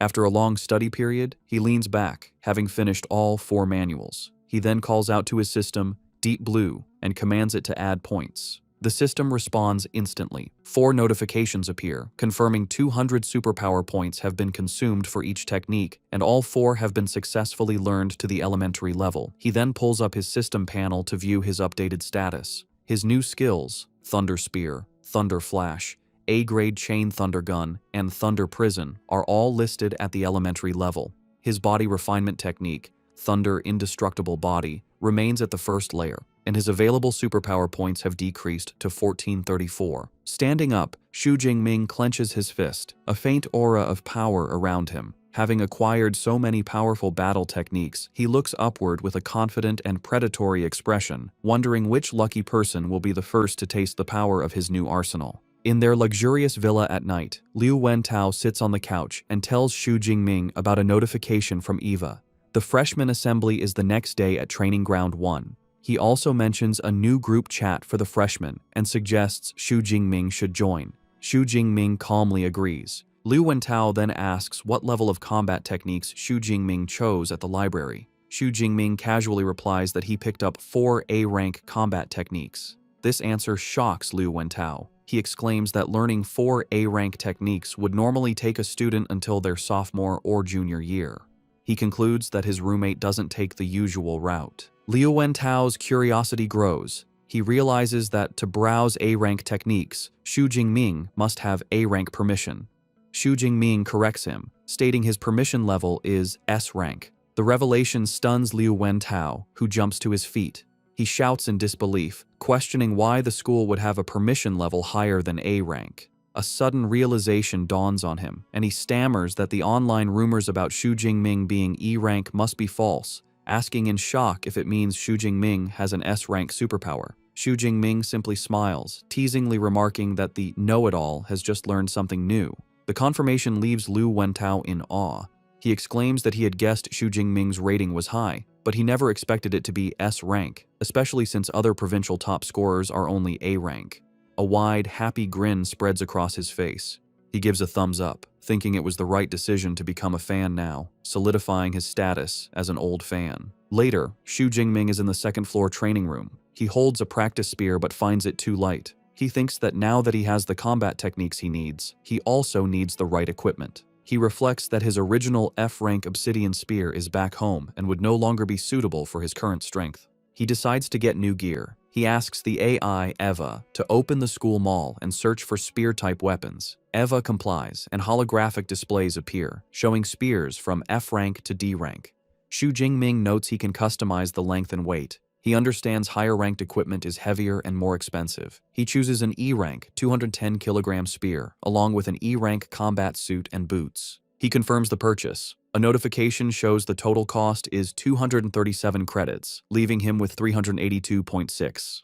The purchase is confirmed for delivery the next day. He thinks with a bit of dismay how quickly his credits disappeared, shrinking by nearly half. With his new gear on the way, he grips the practice spear with a determined look. He knows he'll have to rely on this temporary weapon. With a confident smirk, he declares that tonight it will help him practice his 4 new A-rank combat techniques. The next day, the freshmen of Modu Superpower University gather for their assembly.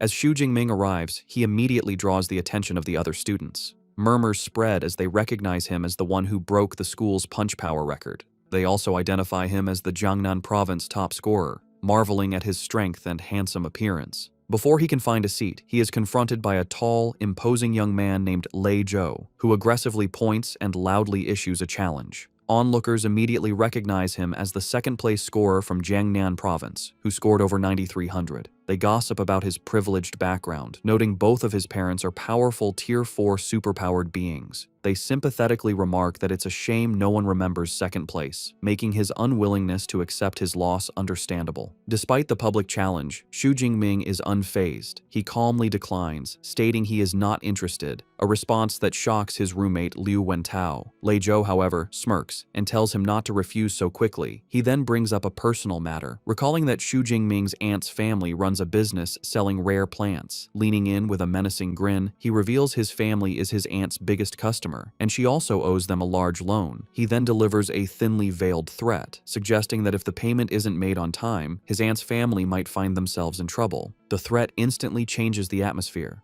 Xu Jingming's expression turns cold as a fierce, dark blue aura erupts from his body. He quietly asks if Lei Zhou is threatening him. The sheer pressure of his aura physically forces a startled Lei Zhou to step back. Sweating and shaken, Lei Zhou struggles to comprehend the fierce, beast-like presence. He quickly backpedals, stammering that it wasn't a threat, just a heads up. Having made his point, Xu Jingming's aura subsides. He calmly asks for the time and place for their duel. Regaining his composure, Lei Zhou declares the fight will be in 7 days, at noon, on Broadcast Platform 3. Xu Jingming accepts, warning his new rival not to regret his decision. The confrontation creates a buzz of excitement among the watching students, who eagerly anticipate the upcoming battle. Shortly after, the assembly officially begins. An older, gray-bearded university official takes the stage. He welcomes them to the freshman assembly, clarifying it is a session to answer questions about the university's systems. However, he announces the first thing he wants to introduce is the school's combat power ranking. He explains students will use a virtual dive pod for holographic combat simulations, and their ranking will be determined by the number of levels they can pass. He encourages everyone to try their best, emphasizing the rewards are very generous. After the hour-long meeting, aboard Xu Jingming lets out a large yawn. He thinks the only interesting part was the virtual dive pod, which he should try sometime. For now, his priority for the next few days is to continue his daily training with his senior, Liu Ming, and his mentor. For 7 days, Xu Jingming dedicates himself to intense training under his senior Liu Ming and his master, Dean Yang Gentian. After the week of training, Liu Ming approaches Xu Jingming with astonishment. He notes his junior brother has already advanced to the mid-level of the first tier and asks how it happened so quickly. Xu Jingming simply smiles and says it was just luck. However, his inner thoughts reveal the truth. He had deliberately waited a few days before using his system to level up, which made the advancement cost only 380 superpower points. He muses that if he had leveled up any faster, he probably would have scared his senior silly. Changing the subject, Liu Ming remembers the duel and asks if Xu Jingming has a match scheduled for noon. Xu Jingming confirms he does. With a confident smile, Liu Ming pats his junior on the shoulder and says he will observe 3 minutes of silence for his opponent. He decides to accompany Xu Jingming to the match. The scene shifts to Broadcast Platform 3, a large arena where a crowd has gathered. Lei Zhou enters the ring with his friends. One notes it's a good chance to see the top scorer's strength. Another dismisses Xu Jingming's high score as a fluke and bets Lei Zhou will win. When someone mentions Xu Jingming broke the punch power record, Lei Zhou scoffs, arguing a physical record is meaningless when superpowers are what truly matter. Just then, Xu Jingming makes his entrance with Liu Ming. Dressed in a new black coat and carrying his new spear, his arrival causes a stir. As Xu Jingming walks towards the ring, Liu Ming thinks with amusement that with his junior's handsome looks, he will undoubtedly charm countless female students once he achieves success. From the ring, Lei Zhou observes his opponent's aura and notes Xu Jingming's rank has increased. However, he remains confident, thinking he has other preparations. Seeking to raise the stakes, Lei Zhou proposes they add a wager, all of their credits. Xu Jingming accepts without hesitation, stating he has 370 credits. Impressed, Lei Zhou says he will cover any shortfall in his own credits with cash. He proposes they both transfer their credits to the account of Old Master Zhou, a neutral third party. The teacher presiding over the match is a woman with blonde hair tied in a ponytail, called Zhou Yun, a powerful Tier 6, mid-level, healing-type, superpowered being. As he completes the credit transfer, Xu Jingming notes the presence of the high-tier healer, Teacher Zhou Yun. He understands battles between superpowered beings are dangerous and realizes the school has taken precautions to prevent deaths. He agrees to the terms. The crowd buzzes with excitement as the massive wager, worth 3.7 million in currency, is confirmed. Teacher Zhou Yun steps forward to officiate. She confirms she has received the credits and instructs them to prepare. She lays out the rules. If one person admits defeat or loses consciousness, the other is forbidden from continuing the attack. Both Xu Jingming and Lei Zhou calmly acknowledge they understand. The two opponents face each other. Xu Jingming stands ready with his spear, while Lei Zhou draws his sword. With grim determination, Lei Zhou unleashes his A-rank fire ability, Dense Pine Industry Fire. A vortex of intense orange flames erupts around him as he declares he will take back all the honor Xu Jingming made him lose. The power of his ability impresses the crowd, who marvel at the terrifying force of an A-rank fire superpower. Wreathed in flames, Lei Zhou charges forward. He leaps and brings his sword down in a powerful, raging flame slash. In response, Xu Jingming simply stands his ground and swings his spear in a basic upward arc. To everyone's astonishment, his simple block completely neutralizes the flaming sword strike. The audience is stunned. They can't believe Xu Jingming didn't use a combat technique and still blocked such a powerful move. They exclaim in shock that a normal attack just broke a big special move. Lei Zhou himself is left speechless, gritting his teeth in disbelief. With his opponent's attack nullified, Xu Jingming looks at him with cold indifference. Purple lightning begins to crackle around him as he tells Lei Zhou that nothing is impossible. The only reason it seems so is because Lei Zhou is simply too weak. Before his rival can react, Xu Jingming launches a devastating counterattack. Surrounded by a torrent of purple lightning, he lunges forward and strikes Lei Zhou squarely in the chest, sending him flying backward. The purple lightning from Xu Jingming's attack courses through Lei Zhou's body, making him cry out in agony. The force of the blow sends his sword flying amidst a spray of blood as he is thrown backward. He lands hard on the floor of the ring, slumping over in defeat as smoke rises from his body. The crowd is stunned by the swift and decisive outcome. Lei Zhou's supporters are in disbelief, with one exclaiming that the fight is over after only 2 moves from Xu Jingming. Another angrily questions the claim that Lei Zhou was stronger now that he's been instantly defeated. The onlookers agree that Xu Jingming's strength is on a completely different level from the other freshmen. Watching from the sidelines, Liu Ming looks completely unimpressed. He thinks to himself that the match was too boring and didn't even make his junior brother use 1/10 of his real power. Back in the ring, teacher Zhou Yun begins to announce the winner. However, a wounded Lei Zhou struggles to his feet, calling out to her. He grits his teeth, insisting he is not lost, and the match is not over. In a desperate move, he pulls out a small, red pill. Teacher Zhou Yun immediately recognizes it, shouting in alarm and identifying it as a rampaging blood pill. She warns him against taking it, telling him this is just a match and not worth risking his life. The audience also recognizes the dangerous item. They murmur that while the pill can boost a user's strength several times over for a short period, it has severe side effects that could leave him bedridden for months. They question if the risk is worth it. With a major university competition only a month away, Lei Zhou ignores their concerns, stating that he will bear any consequences himself. He is determined to take the gamble and will accept his loss only if he is defeated after this. In the crowd, some students, including Liu Wentao, protest, asking if using a performance-enhancing drug is allowed. Teacher Zhou Yun addresses the complaints, clarifying that since this is an unofficial battle, there are no strict rules. She explains that weapons, combat suits, and drugs are all considered permissible resources. As she speaks, Lei Zhou swallows the pill. She finishes by stating that if Xu Jingming had a similar pill, he would also be allowed to use it. As the pill takes effect, Lei Zhou's body erupts in an even more intense fire aura. His eyes begin to glow with a menacing orange light as he roars with newfound power. Teacher Zhou Yun watches with a worried expression, noting the pill is high grade and has boosted Lei Zhou's power to the lower level of the 2nd tier.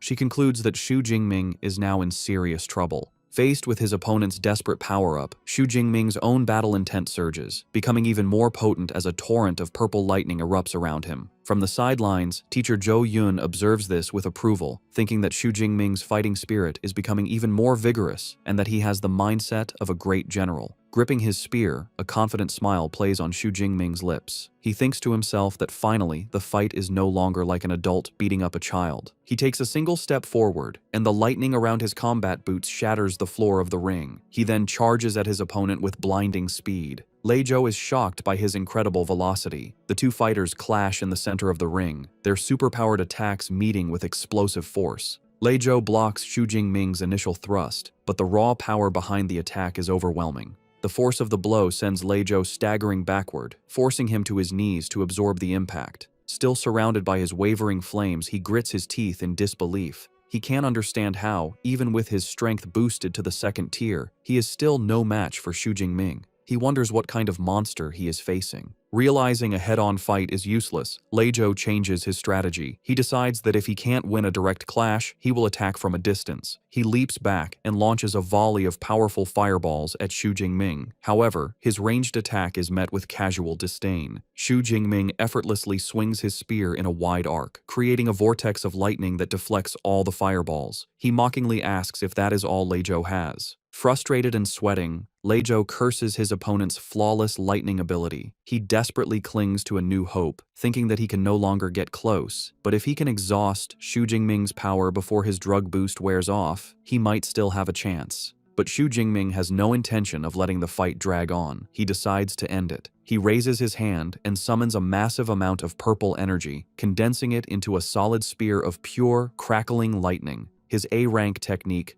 Thunder Spear. He hurls the condensed energy weapon at his opponent. The spear flies through the air and slams directly into Lei Zhou's shoulder, piercing his defenses. Stumbling back in shock and pain, clutching his wound, Lei Zhou has a horrifying realization. His opponent also has a devastating long-range attack. Before Lei Zhou can recover, Xu Jingming follows up with another technique. A powerful sphere of lightning materializes above Lei Zhou, and torrents of purple energy rain down, electrocuting him. Stunned and in pain, he looks up, wondering what new battle technique this is. With a cold expression, Xu Jingming points forward and declares the name of his A-rank control skill, Thunder Prison. A cage of crackling purple lightning forms around Lei Zhou, trapping him completely. He curses, realizing he is caught in a restriction-type technique. In a desperate move, he summons his remaining power to create a flame barrier, a swirling vortex of fire around his body. Trapped but defiant, he taunts Xu Jingming, declaring that if he can't get out, then Xu Jingming can't get in, challenging him to a battle of attrition. Xu Jingming, however, is unfazed. He looks at the fiery defense with disdain, thinking the flame barrier looks weak, and wondering how many of his attacks it could withstand. Instead of a battle of wills, he leaps high into the air, easily clearing the flame barrier and positioning himself directly above his trapped opponent.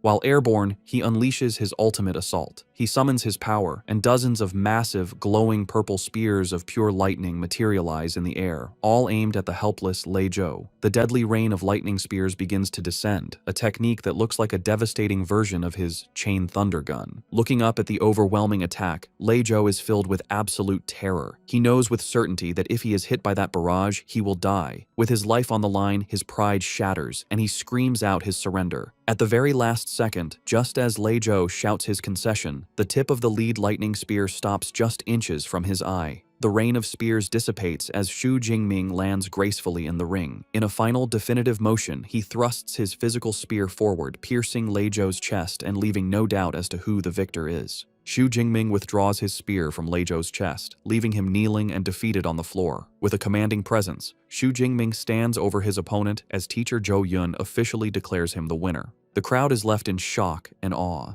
They exclaim that it was a complete and utter crushing defeat. They marvel at how Xu Jingming flawlessly chained together 4 different battle techniques in just a few seconds, a feat far beyond what any normal freshman should be capable of. 2 students discuss the power of the techniques they witnessed. One guesses they must all be at least B grade.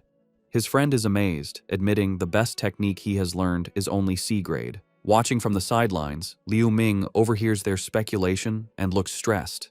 He thinks to himself that they are severely underestimating his junior brother.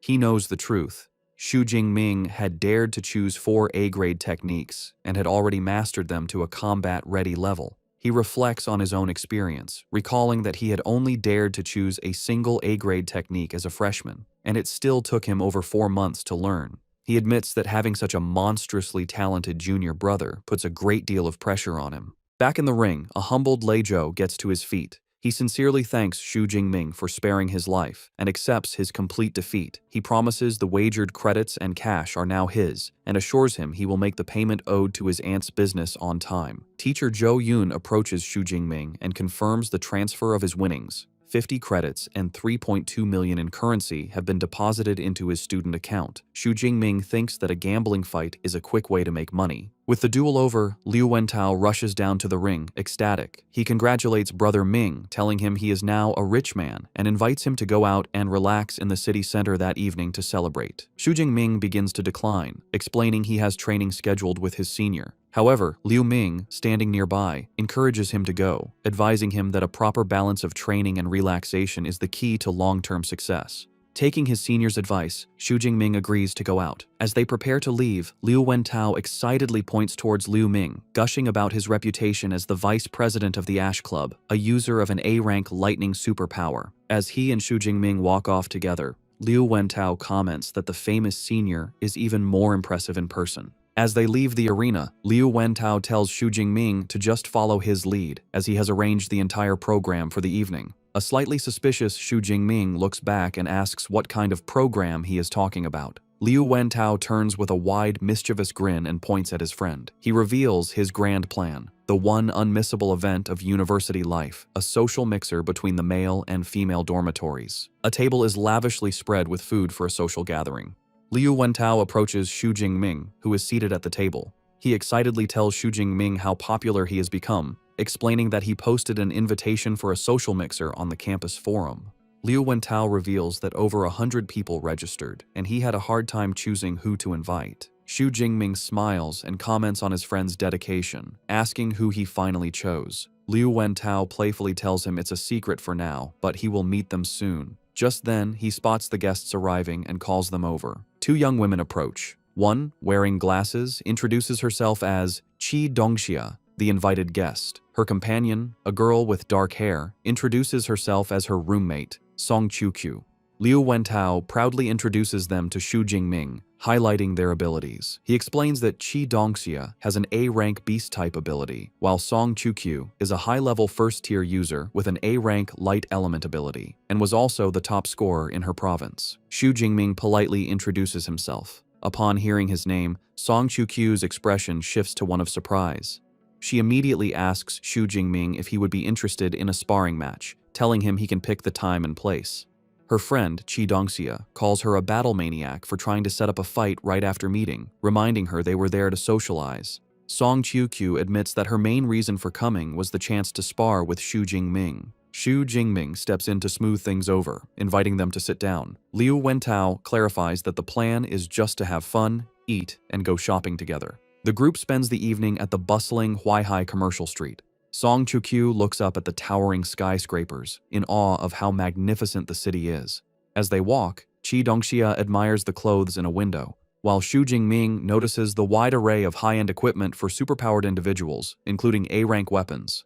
He observes a display of blades and elixirs, thinking this commercial center offers a far greater selection of gear than his hometown of Jiangcheng. Their outing continues as they enjoy some street food together. Later, they browse a clothing boutique. As the girls shop, Xu Jingming offers to hold Song Qiuqiu's shopping bag, and their hands briefly touch as he takes it. Afterward, Xu Jingming watches as the two girls walk ahead, looking at a jewelry display. By the end of the evening, Xu Jingming is holding many shopping bags, surprised they spent several million in just a few hours. Liu Wentao remarks that despite Song Qiuqiu's simple style, she is quite a wealthy young woman. When Xu Jingming seems curious, Liu Wentao leans in to explain that her family background is also incredibly powerful. Just then, Qi Dongxia cheerfully calls out to them to help carry one final bag, while Song Qiuqiu thinks it is probably time to head back. The night ends with Xu Jingming and Liu Wentao walking the girls back to their impressive villa. Song Qiuqiu tells the boys that they had a lot of fun. Both Xu Jingming and Liu Wentao wave goodbye as the girls head towards their home. However, before leaving, Song Qiuqiu stops and faces Xu Jingming with a serious expression. She tells him she was serious earlier and promises that one day she will formally challenge him to a sparring match. Her determined declaration surprises Xu Jingming for a moment, but he quickly recovers, a confident smile on his face as he accepts her challenge, saying he is looking forward to it. Song Qiuqiu seems pleased before turning to go inside. Once inside, Qi Dongxia begins to tease her friend. She remarks that she has never seen Song Qiuqiu show a pleasant expression to any boy since they started university, with Xu Jingming as the only exception. She happily concludes it was a great idea to bring her. Song Qiuqiu explains the reason for her usual coldness. She reveals her A-rank light element ability lets her perceive the inner thoughts of others, so she is constantly exposed to the impure thoughts of the boys around her. However, she says Xu Jingming is different. Her ability revealed he only holds a sense of appreciation with no impure intentions. She concludes thoughtfully that he is special.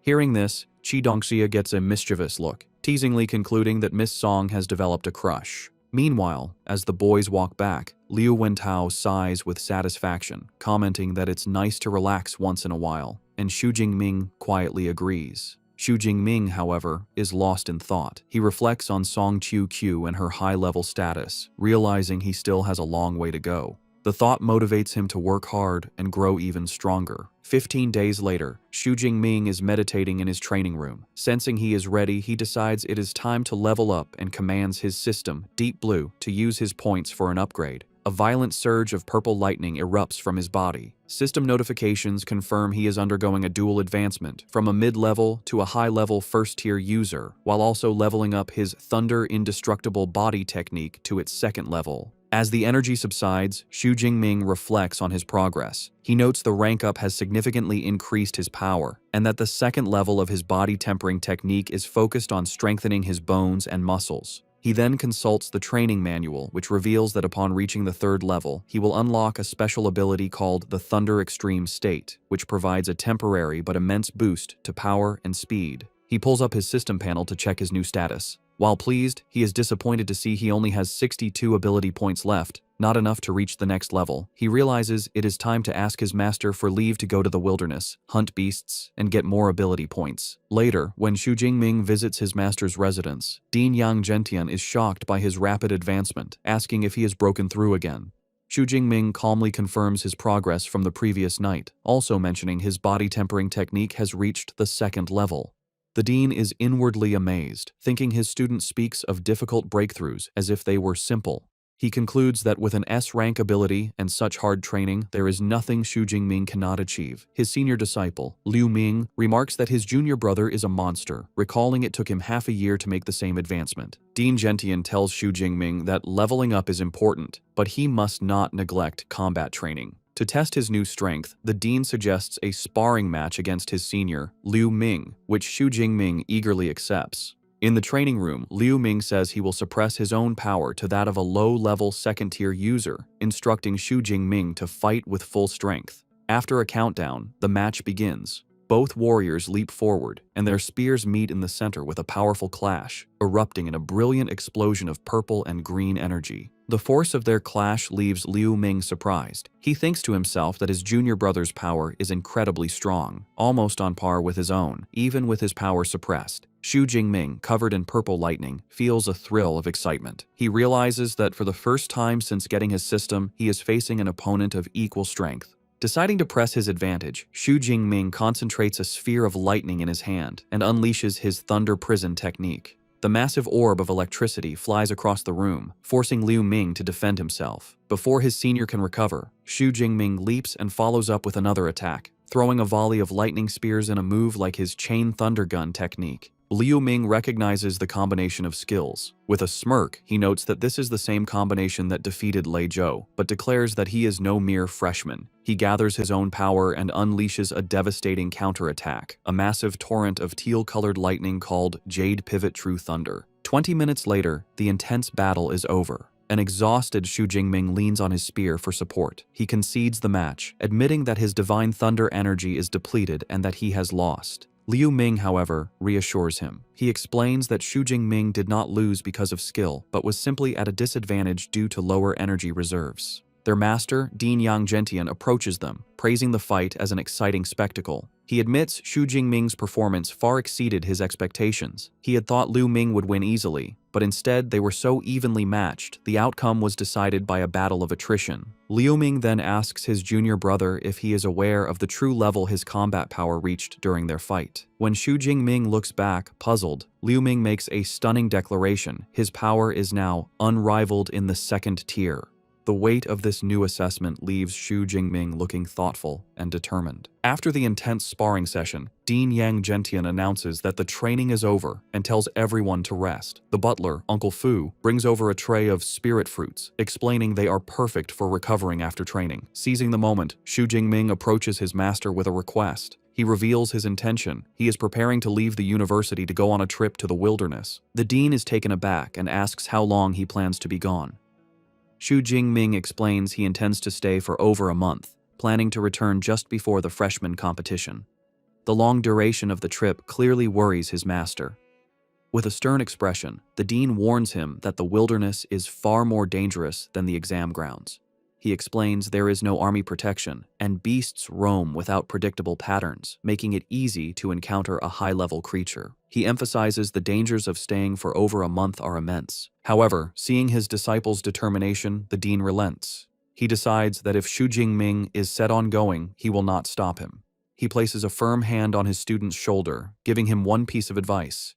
If a situation ever looks bad, he must flee without hesitation. The dean explains that the path to becoming powerful is filled with life and death crises, and since his disciple is so ambitious, he will not stand in his way. Xu Jingming bows his head in gratitude, thanking his master for his understanding. The dean then asks which wilderness area he plans to visit. As Xu Jingming takes a spirit fruit from Liu Ming, he replies that he is heading to the wilderness near Yuanshui City. This news seems to relieve the dean, who notes the area is next to Magic Capital, and the beasts there only go up to tier 4 or 5, making it a relatively safer choice. He tells Xu Jingming that he will have Liu Ming share some valuable experience with him later, an offer Xu Jingming accepts. As a final gesture of support, the dean explains that since he cannot offer much help while he is away, he will at least provide him with a suitable weapon. A glowing ring on his finger begins to shine with a bright teal light, and he takes Xu Jingming's hand, preparing to give him his gift. Back in his dorm room, Xu Jingming sits on his bed, his new spear and a packed bag beside him. He asks the AI, Eva, to open the university's mission system. As holographic screens appear, he recalls the advice his senior disciple, Liu Ming, gave him.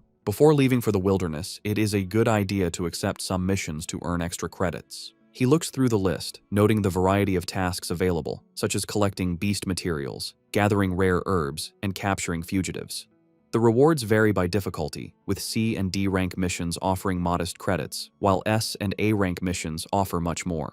Xu Jingming observes that all the high-reward missions involve combat, remarking to himself that this must be the training model of Modu University, pushing its students into dangerous situations to grow stronger. He remembers a saying that the most outstanding students are not found on campus but out in the world. With this in mind, he selects 1 A rank and 3 B rank missions for his trip. With his preparations complete, Xu Jingming puts on his new combat attire, slings his backpack over his shoulder, and prepares to leave. As Eva wishes him good luck, he thinks to himself that there is no time to waste and he must set out immediately. His journey takes him to the Yuanshui City Supply Base, a bustling town in a mountainous region that serves as a forward base for those venturing into the wilderness. The streets are filled with adventurers trying to recruit members for their beast hunting teams. Xu Jingming arrives, taking in the lively atmosphere with satisfaction, thinking that he has finally made it. He walks through the streets and enters a grand building that serves as a registration hall for adventurers. The hall is filled with other armed individuals. A woman in an elegant red dress who works as a receptionist greets him warmly and asks how she can assist him.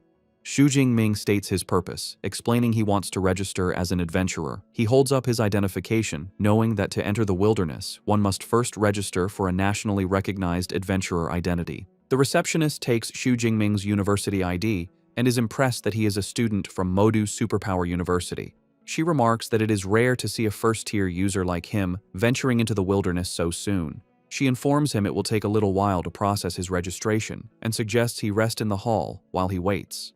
As Xu Jingming waits, he walks through the hall, observing the other adventurers. Suddenly, a commotion erupts near the entrance. A group of men exclaim in excitement as a newcomer arrives. They recognize her as the goddess Jiang Chuxuan, commenting on her beauty and powerful aura, noting that such a presence is expected from a student of Modu University. The center of attention is a stylish woman with long white hair and sunglasses, who walks through the hall with confidence, followed by 2 large bodyguards and a cameraman. She is Jiang Chuxuan, a second-year student from Modu Superpower University. The onlookers gossip, speculating she must be there to film new material for her online videos. They praise her content and marvel at her popularity, with one man stating she has at least 10 million fans. Another corrects him, claiming she has over 15 million followers and passionately declares he would trade 10 years of his life to be her boyfriend. From a distance, Xu Jingming observes the scene. He recognizes she is a fellow student, and internally notes her beauty is on par with Song Chukyu's. His observation is interrupted when the receptionist calls him over. She hands him his new adventurer card and a satellite smartwatch, explaining the watch has a map of the wilderness detailing beast activity and danger levels. Xu Jingming thanks her. As he turns to leave, a shady-looking man stops him. The man guesses this is Xu Jingming's first trip into the wilderness and warns him it is dangerous to go unprepared, offering to sell him some essential elixirs. Intrigued, Xu Jingming asks about the price. The man eagerly opens his coat to reveal hidden pills, offering first-grade healing elixirs for 20,000 and antidote elixirs for 15,000. He also mentions he has more potent second-grade versions, though they are more expensive. Xu Jingming casually remarks that the prices don't seem that high. The merchant laughs, pleased, and boasts that he is well known for selling cheap and effective elixirs. However, Xu Jingming's expression turns sharp. He internally notes, something is wrong. He knows a standard first-grade elixir should cost at least 30 or 40,000. The man's low prices can only mean one thing. He is a scammer targeting inexperienced newcomers. Instead of being intimidated, Xu Jingming calmly asks how many elixirs the man wants, then immediately calls out his scam, asking how many other newcomers he has cheated. The merchant, realizing he's caught, drops his friendly act. He aggressively gets in Xu Jingming's face, asking if he was toying with him from the start. Xu Jingming remains unfazed, simply asking what he thinks. The merchant's face twists into a menacing grin. He declares that Xu Jingming is the first person to dare provoke him within the supply base. However, before things can escalate, a young woman with short, dark hair intervenes, shouting at the merchant. She calls him by his name, Zhao Chunlin, and accuses him of scamming new adventurers again. The woman walks towards them. Annoyed, Zhao Chunlin mutters that Xu Jingming is lucky this time. Before leaving, he leans in and delivers a sinister threat, warning Xu Jingming not to leave the supply base for the next few days, or he will regret it. As Zhao Chunlin stalks away, the other adventurers gossip. They comment that the newcomer is in trouble for being targeted by Zhao Chunlin and that he provoked the wrong person. One adventurer notes that Zhao Chunlin is rumored to be a mid-level second-tier user, making him too powerful for a high-level first-tier user like Xu Jingming. The woman who intervened approaches Xu Jingming and warns him that Zhao Chunlin is vengeful, advising him to stay inside the base. Xu Jingming thanks her but asks why a known scammer isn't dealt with by the authorities. She explains Zhao Chunlin has powerful connections, which is why no one interferes. She advises Xu Jingming to buy his supplies from official channels and gives him one last warning not to leave. As she walks away, Xu Jingming watches her go, thinking she is a kind-hearted person. Putting the encounter out of his mind, Xu Jingming refocuses. He decides to first purchase all the supplies he will need for the month, making a mental list of healing elixirs, antidote elixirs, and other necessities. Having finished his business, Xu Jingming approaches an official counter to purchase his supplies. After stowing the items in his backpack, he leaves the adventurer's hall, now fully equipped and ready for the wilderness. However, as soon as he steps outside, his path is blocked by Zhao Chunlin and his cronies. The merchant looks furious, mockingly commenting on how Xu Jingming is foolish and defiant for daring to leave after being warned not to. He angrily asks if this is a sign of disrespect. Unfazed, Xu Jingming calmly asks what he wants. Enraged by his calm demeanor, Zhao Chunlin's face twists into a sneer. He declares that since Xu Jingming has disrespected him, he will break both of his legs and make sure he spends the rest of his life in a wheelchair, claiming it is the only way to appease his anger. Nearby, the kind adventurer woman who had warned him earlier sees the confrontation. She expresses frustration that he didn't listen to her and declares she must go help. However, her companion holds her back, suggesting it might be better to let him learn a lesson. Back in the confrontation, Zhao Chunlin prepares to make good on his threat. Dark energy swirls around his arm as he activates his ability. He boasts about his C-rank metallic skin superpower, claiming that when combined with his D-rank combat suit, Xu Jingming won't even be able to scratch him. He then gives his ultimatum. Unless Xu Jingming pays him 1 million and kneels in apology, he will be crippled. Xu Jingming's reaction is instant. A faint crackle of purple lightning comes from his body as he utters a single, contemptuous word. Shameless. The sudden surge of his energy startles Zhao Chunlin, his eyes widening in shock. Before Zhao Chunlin or his cronies can react, Xu Jingming disappears in a flash of purple lightning, reappearing behind the merchant and striking him down with a single devastating blow. The force of Xu Jingming's single, lightning-fast attack sends Zhao Chunlin flying backward, his body battered and bloody. Zhao Chunlin is slammed with such force that he crashes through a nearby stone wall, shattering it. The onlookers, especially the kind adventurer woman and her companions, are left utterly speechless by the sudden and brutal display of power. Xu Jingming stands calmly in the now devastated courtyard, unfazed by the chaos he caused as the crowd parts around him. The onlookers are in shock, murmuring about the instant and terrifying defeat of Zhao Chunlin. One person notes they didn't even see how Xu Jingming attacked, while another remarks they were initially worried for the newcomer, never expecting him to be so strong. The consensus is clear. Zhao Chunlin picked a fight with the wrong person. The kind adventurer woman and her friend are also trying to process what they just saw. The woman admits she couldn't follow his movements either. Her blonde companion grimly assesses the damage, guessing that Zhao Chunlin's legs and pelvis must have been completely shattered. She concludes that even if he survives, he will be a cripple. The kind woman remarks that Xu Jingming is not only incredibly strong, but also ruthless, truly a student from the prestigious Modu Superpower University. When her companion asks how she knows, she explains she recognized his combat suit as exclusive gear from the university. Impressed by his power, the kind woman, whose friend calls her Xiao Qian, suggests they should try to recruit him into their team, noting they are short one attacker. Her teammate immediately protests, reminding her that when they formed their all-female team, they agreed to only accept female members. The other teammates playfully tease Xiaoqian, suggesting she's only interested because he's handsome, though they admit they wouldn't be opposed to him joining. The teasing leaves Xiaoqian flustered. Ignoring the commotion, Xu Jingming proceeds to the wilderness entry gate. He scans his adventurer card, and a notification confirms his identity and grants him permission to enter. He steps through the massive gate and into the vast expanse of the Yuanshui wilderness area, a dense, untamed forest. Shortly after entering, he pauses as the distant, powerful roar of a beast echoes through the trees. He recognizes the sound as a territorial declaration from powerful beasts, likely at least Tier 4. However, he remains calm, noting to himself that these creatures are not his targets for the day. He begins to plan his hunt, recalling that the Yuan Shui wilderness is divided into a ruined city and a mountain forest. He decides the beasts in the city are generally weaker, making them the perfect starting point to harvest the ability points he needs. He pulls up a holographic map on his smartwatch and identifies a nearby location called Ping'an County. The data indicates the area is mostly inhabited by Tier 2 beasts, with very few Tier 1 and no higher-tiered creatures.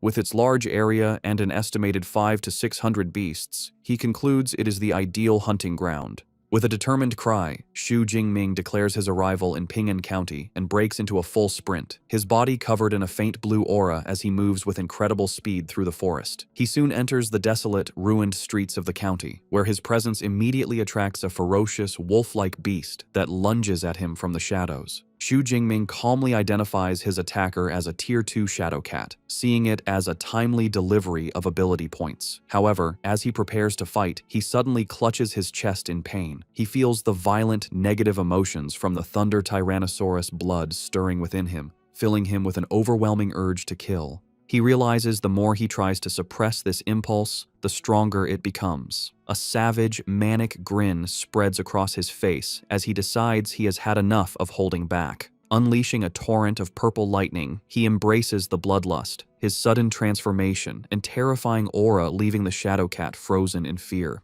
The scene then shifts to 1 month later. A team of 4 adventurers patrols the empty streets of the same county. One of them asks their bald, red-bearded captain why the area is so deserted, complaining they have been searching for a full day without finding a single beast. The captain angrily retorts that he has no idea. Finding the situation deeply unsettling, he reasons there should be hundreds of beasts in a city of this size, and even a mass migration wouldn't leave the area so completely barren. Just then, their luck seems to change as a large, tiger-like arm-blade tiger appears before them, startling the group. Relieved to have finally found a target, the captain rallies his men, declaring they should kill it together. However, before they can move, a massive spear of pure purple lightning descends from the sky. The energy spear slams directly into the beast, instantly obliterating it in a massive explosion of purple energy and debris. The adventurers are left stunned by the sudden, overwhelming attack. One of them nervously wonders if they just saw a new type of laser weapon. The more experienced captain dismisses the idea, explaining a laser would be much faster. He correctly deduces that the devastating attack was an incredibly powerful lightning element combat technique. The captain of the adventurer team quickly understands the situation. He concludes that the devastating attack was a clear warning and that a powerful individual has claimed the entire county as their territory. He urges his team to leave immediately.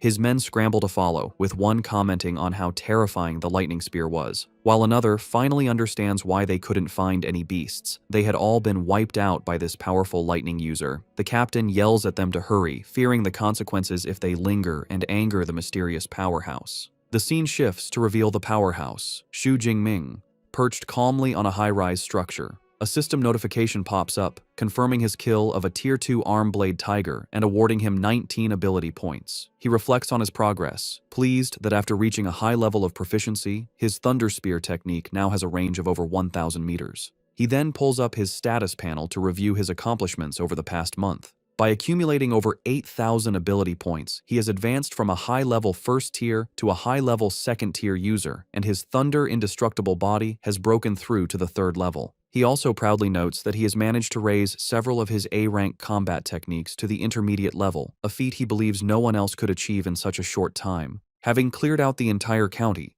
Xu Jingming decides it is time to pack up. He plans to return to the supply base for the night before venturing deeper into the wilderness the next day. Back at the Yuanshui supply base, a group of adventurers watch in disbelief as Xu Jingming returns, weighed down by an impossibly large and overflowing backpack. They joke about the situation, wondering if his bag has grown legs, and speculating that he must have foolishly hauled back the entire carcass of a beast. Unseen by them, Xu Jingming thinks to himself that it was a good thing he bought the reinforced version of the backpack. Otherwise, it never would have held the more than 400 kilograms of beast materials he had collected. He proceeds to the adventurer's hall and approaches the receptionist's counter to sell his haul. The woman politely asks what materials he wishes to sell and directs him to a large scale. Xu Jingming opens his massive pack, revealing a mountain of valuable, high-quality beast parts. He informs the stunned receptionist that he has over 400 kilograms of Tier 2 beast materials and asks her to see how much they are worth. Still in awe, the receptionist examines the parts, noting they are all the most valuable and pristine components, such as tiger tendons, claws, and rhino horns. Completely overwhelmed, she apologetically asks Xu Jingming to wait, explaining the quantity of materials is too large for her to handle alone and that she needs to call for help.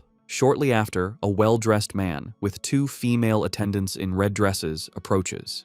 He introduces himself as Zhao Yi, the manager in charge of acquisitions. After Xu Jingming introduces himself, Manager Zhao Yi shakes his hand, expressing his admiration that someone so young could hunt so many beasts. He offers to have his staff take care of the inventory and invites Xu Jingming to sit with him while they wait. While Xu Jingming sits with manager Zhao Yi, the adventurer's hall staff, aided by floating scanner drones, meticulously appraise the massive pile of beast materials. The manager is clearly impressed by his young client's skill and decides to foster a good relationship. He presents Xu Jingming with a platinum membership card for the supply base, which grants a discount on all purchases, and asks him to accept the small token. Xu Jingming politely accepts, thanking the manager. Soon after, a female employee delivers the final inventory report. She states they have counted a total of 89 high-tier, 107 mid-tier, and 221 low-tier Tier 2 beast materials. The staggering numbers leave the manager inwardly stunned, wondering if Xu Jingming had single-handedly wiped out an entire beast lair. Turning back to his client, the manager presents the final valuation, totaling just over 24.76 million. He offers to round the payment up to 25 million, an offer Xu Jingming graciously accepts.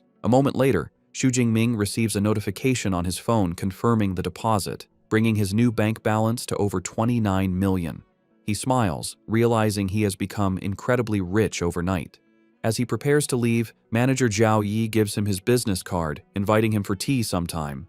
Xu Jingming politely agrees and leaves. The manager watches him go, thinking the young man has a future with limitless potential. Just as Xu Jingming departs, the manager's phone begins to ring. He answers, and the caller is revealed to be Zhao Chunlin. From a hospital bed, heavily bandaged and in a wheelchair, the enraged merchant yells into the phone that he saw the person who attacked him return to the base and furiously demands that the manager help him get revenge. The manager, now revealed to be Zhao Chunlin's powerful contact, calmly asks if he is referring to the high-level first-tier user and inquires how he wants to proceed. Zhao Chunlin furiously demands that he dispatch the Tiger Shark Squad to make Xu Jingming's life a living hell. The manager agrees to lend him the elite squad, but makes one condition clear. After this, their association is over. Zhao Chunlin accepts the terms, vowing to leave the city as soon as his revenge is complete. After ending the call, manager Zhao Yi feels a sudden sense of unease. He tries to dismiss it as paranoia, reassuring himself that the Tiger Shark Squad is an elite team of Tier 2 users and should have no trouble dealing with a single first-tier opponent. Meanwhile, as Xu Jingming walks through the streets of the supply base, he suddenly lets out a loud sneeze. He rubs his nose, wondering what that was about and if someone was just talking bad about him somewhere.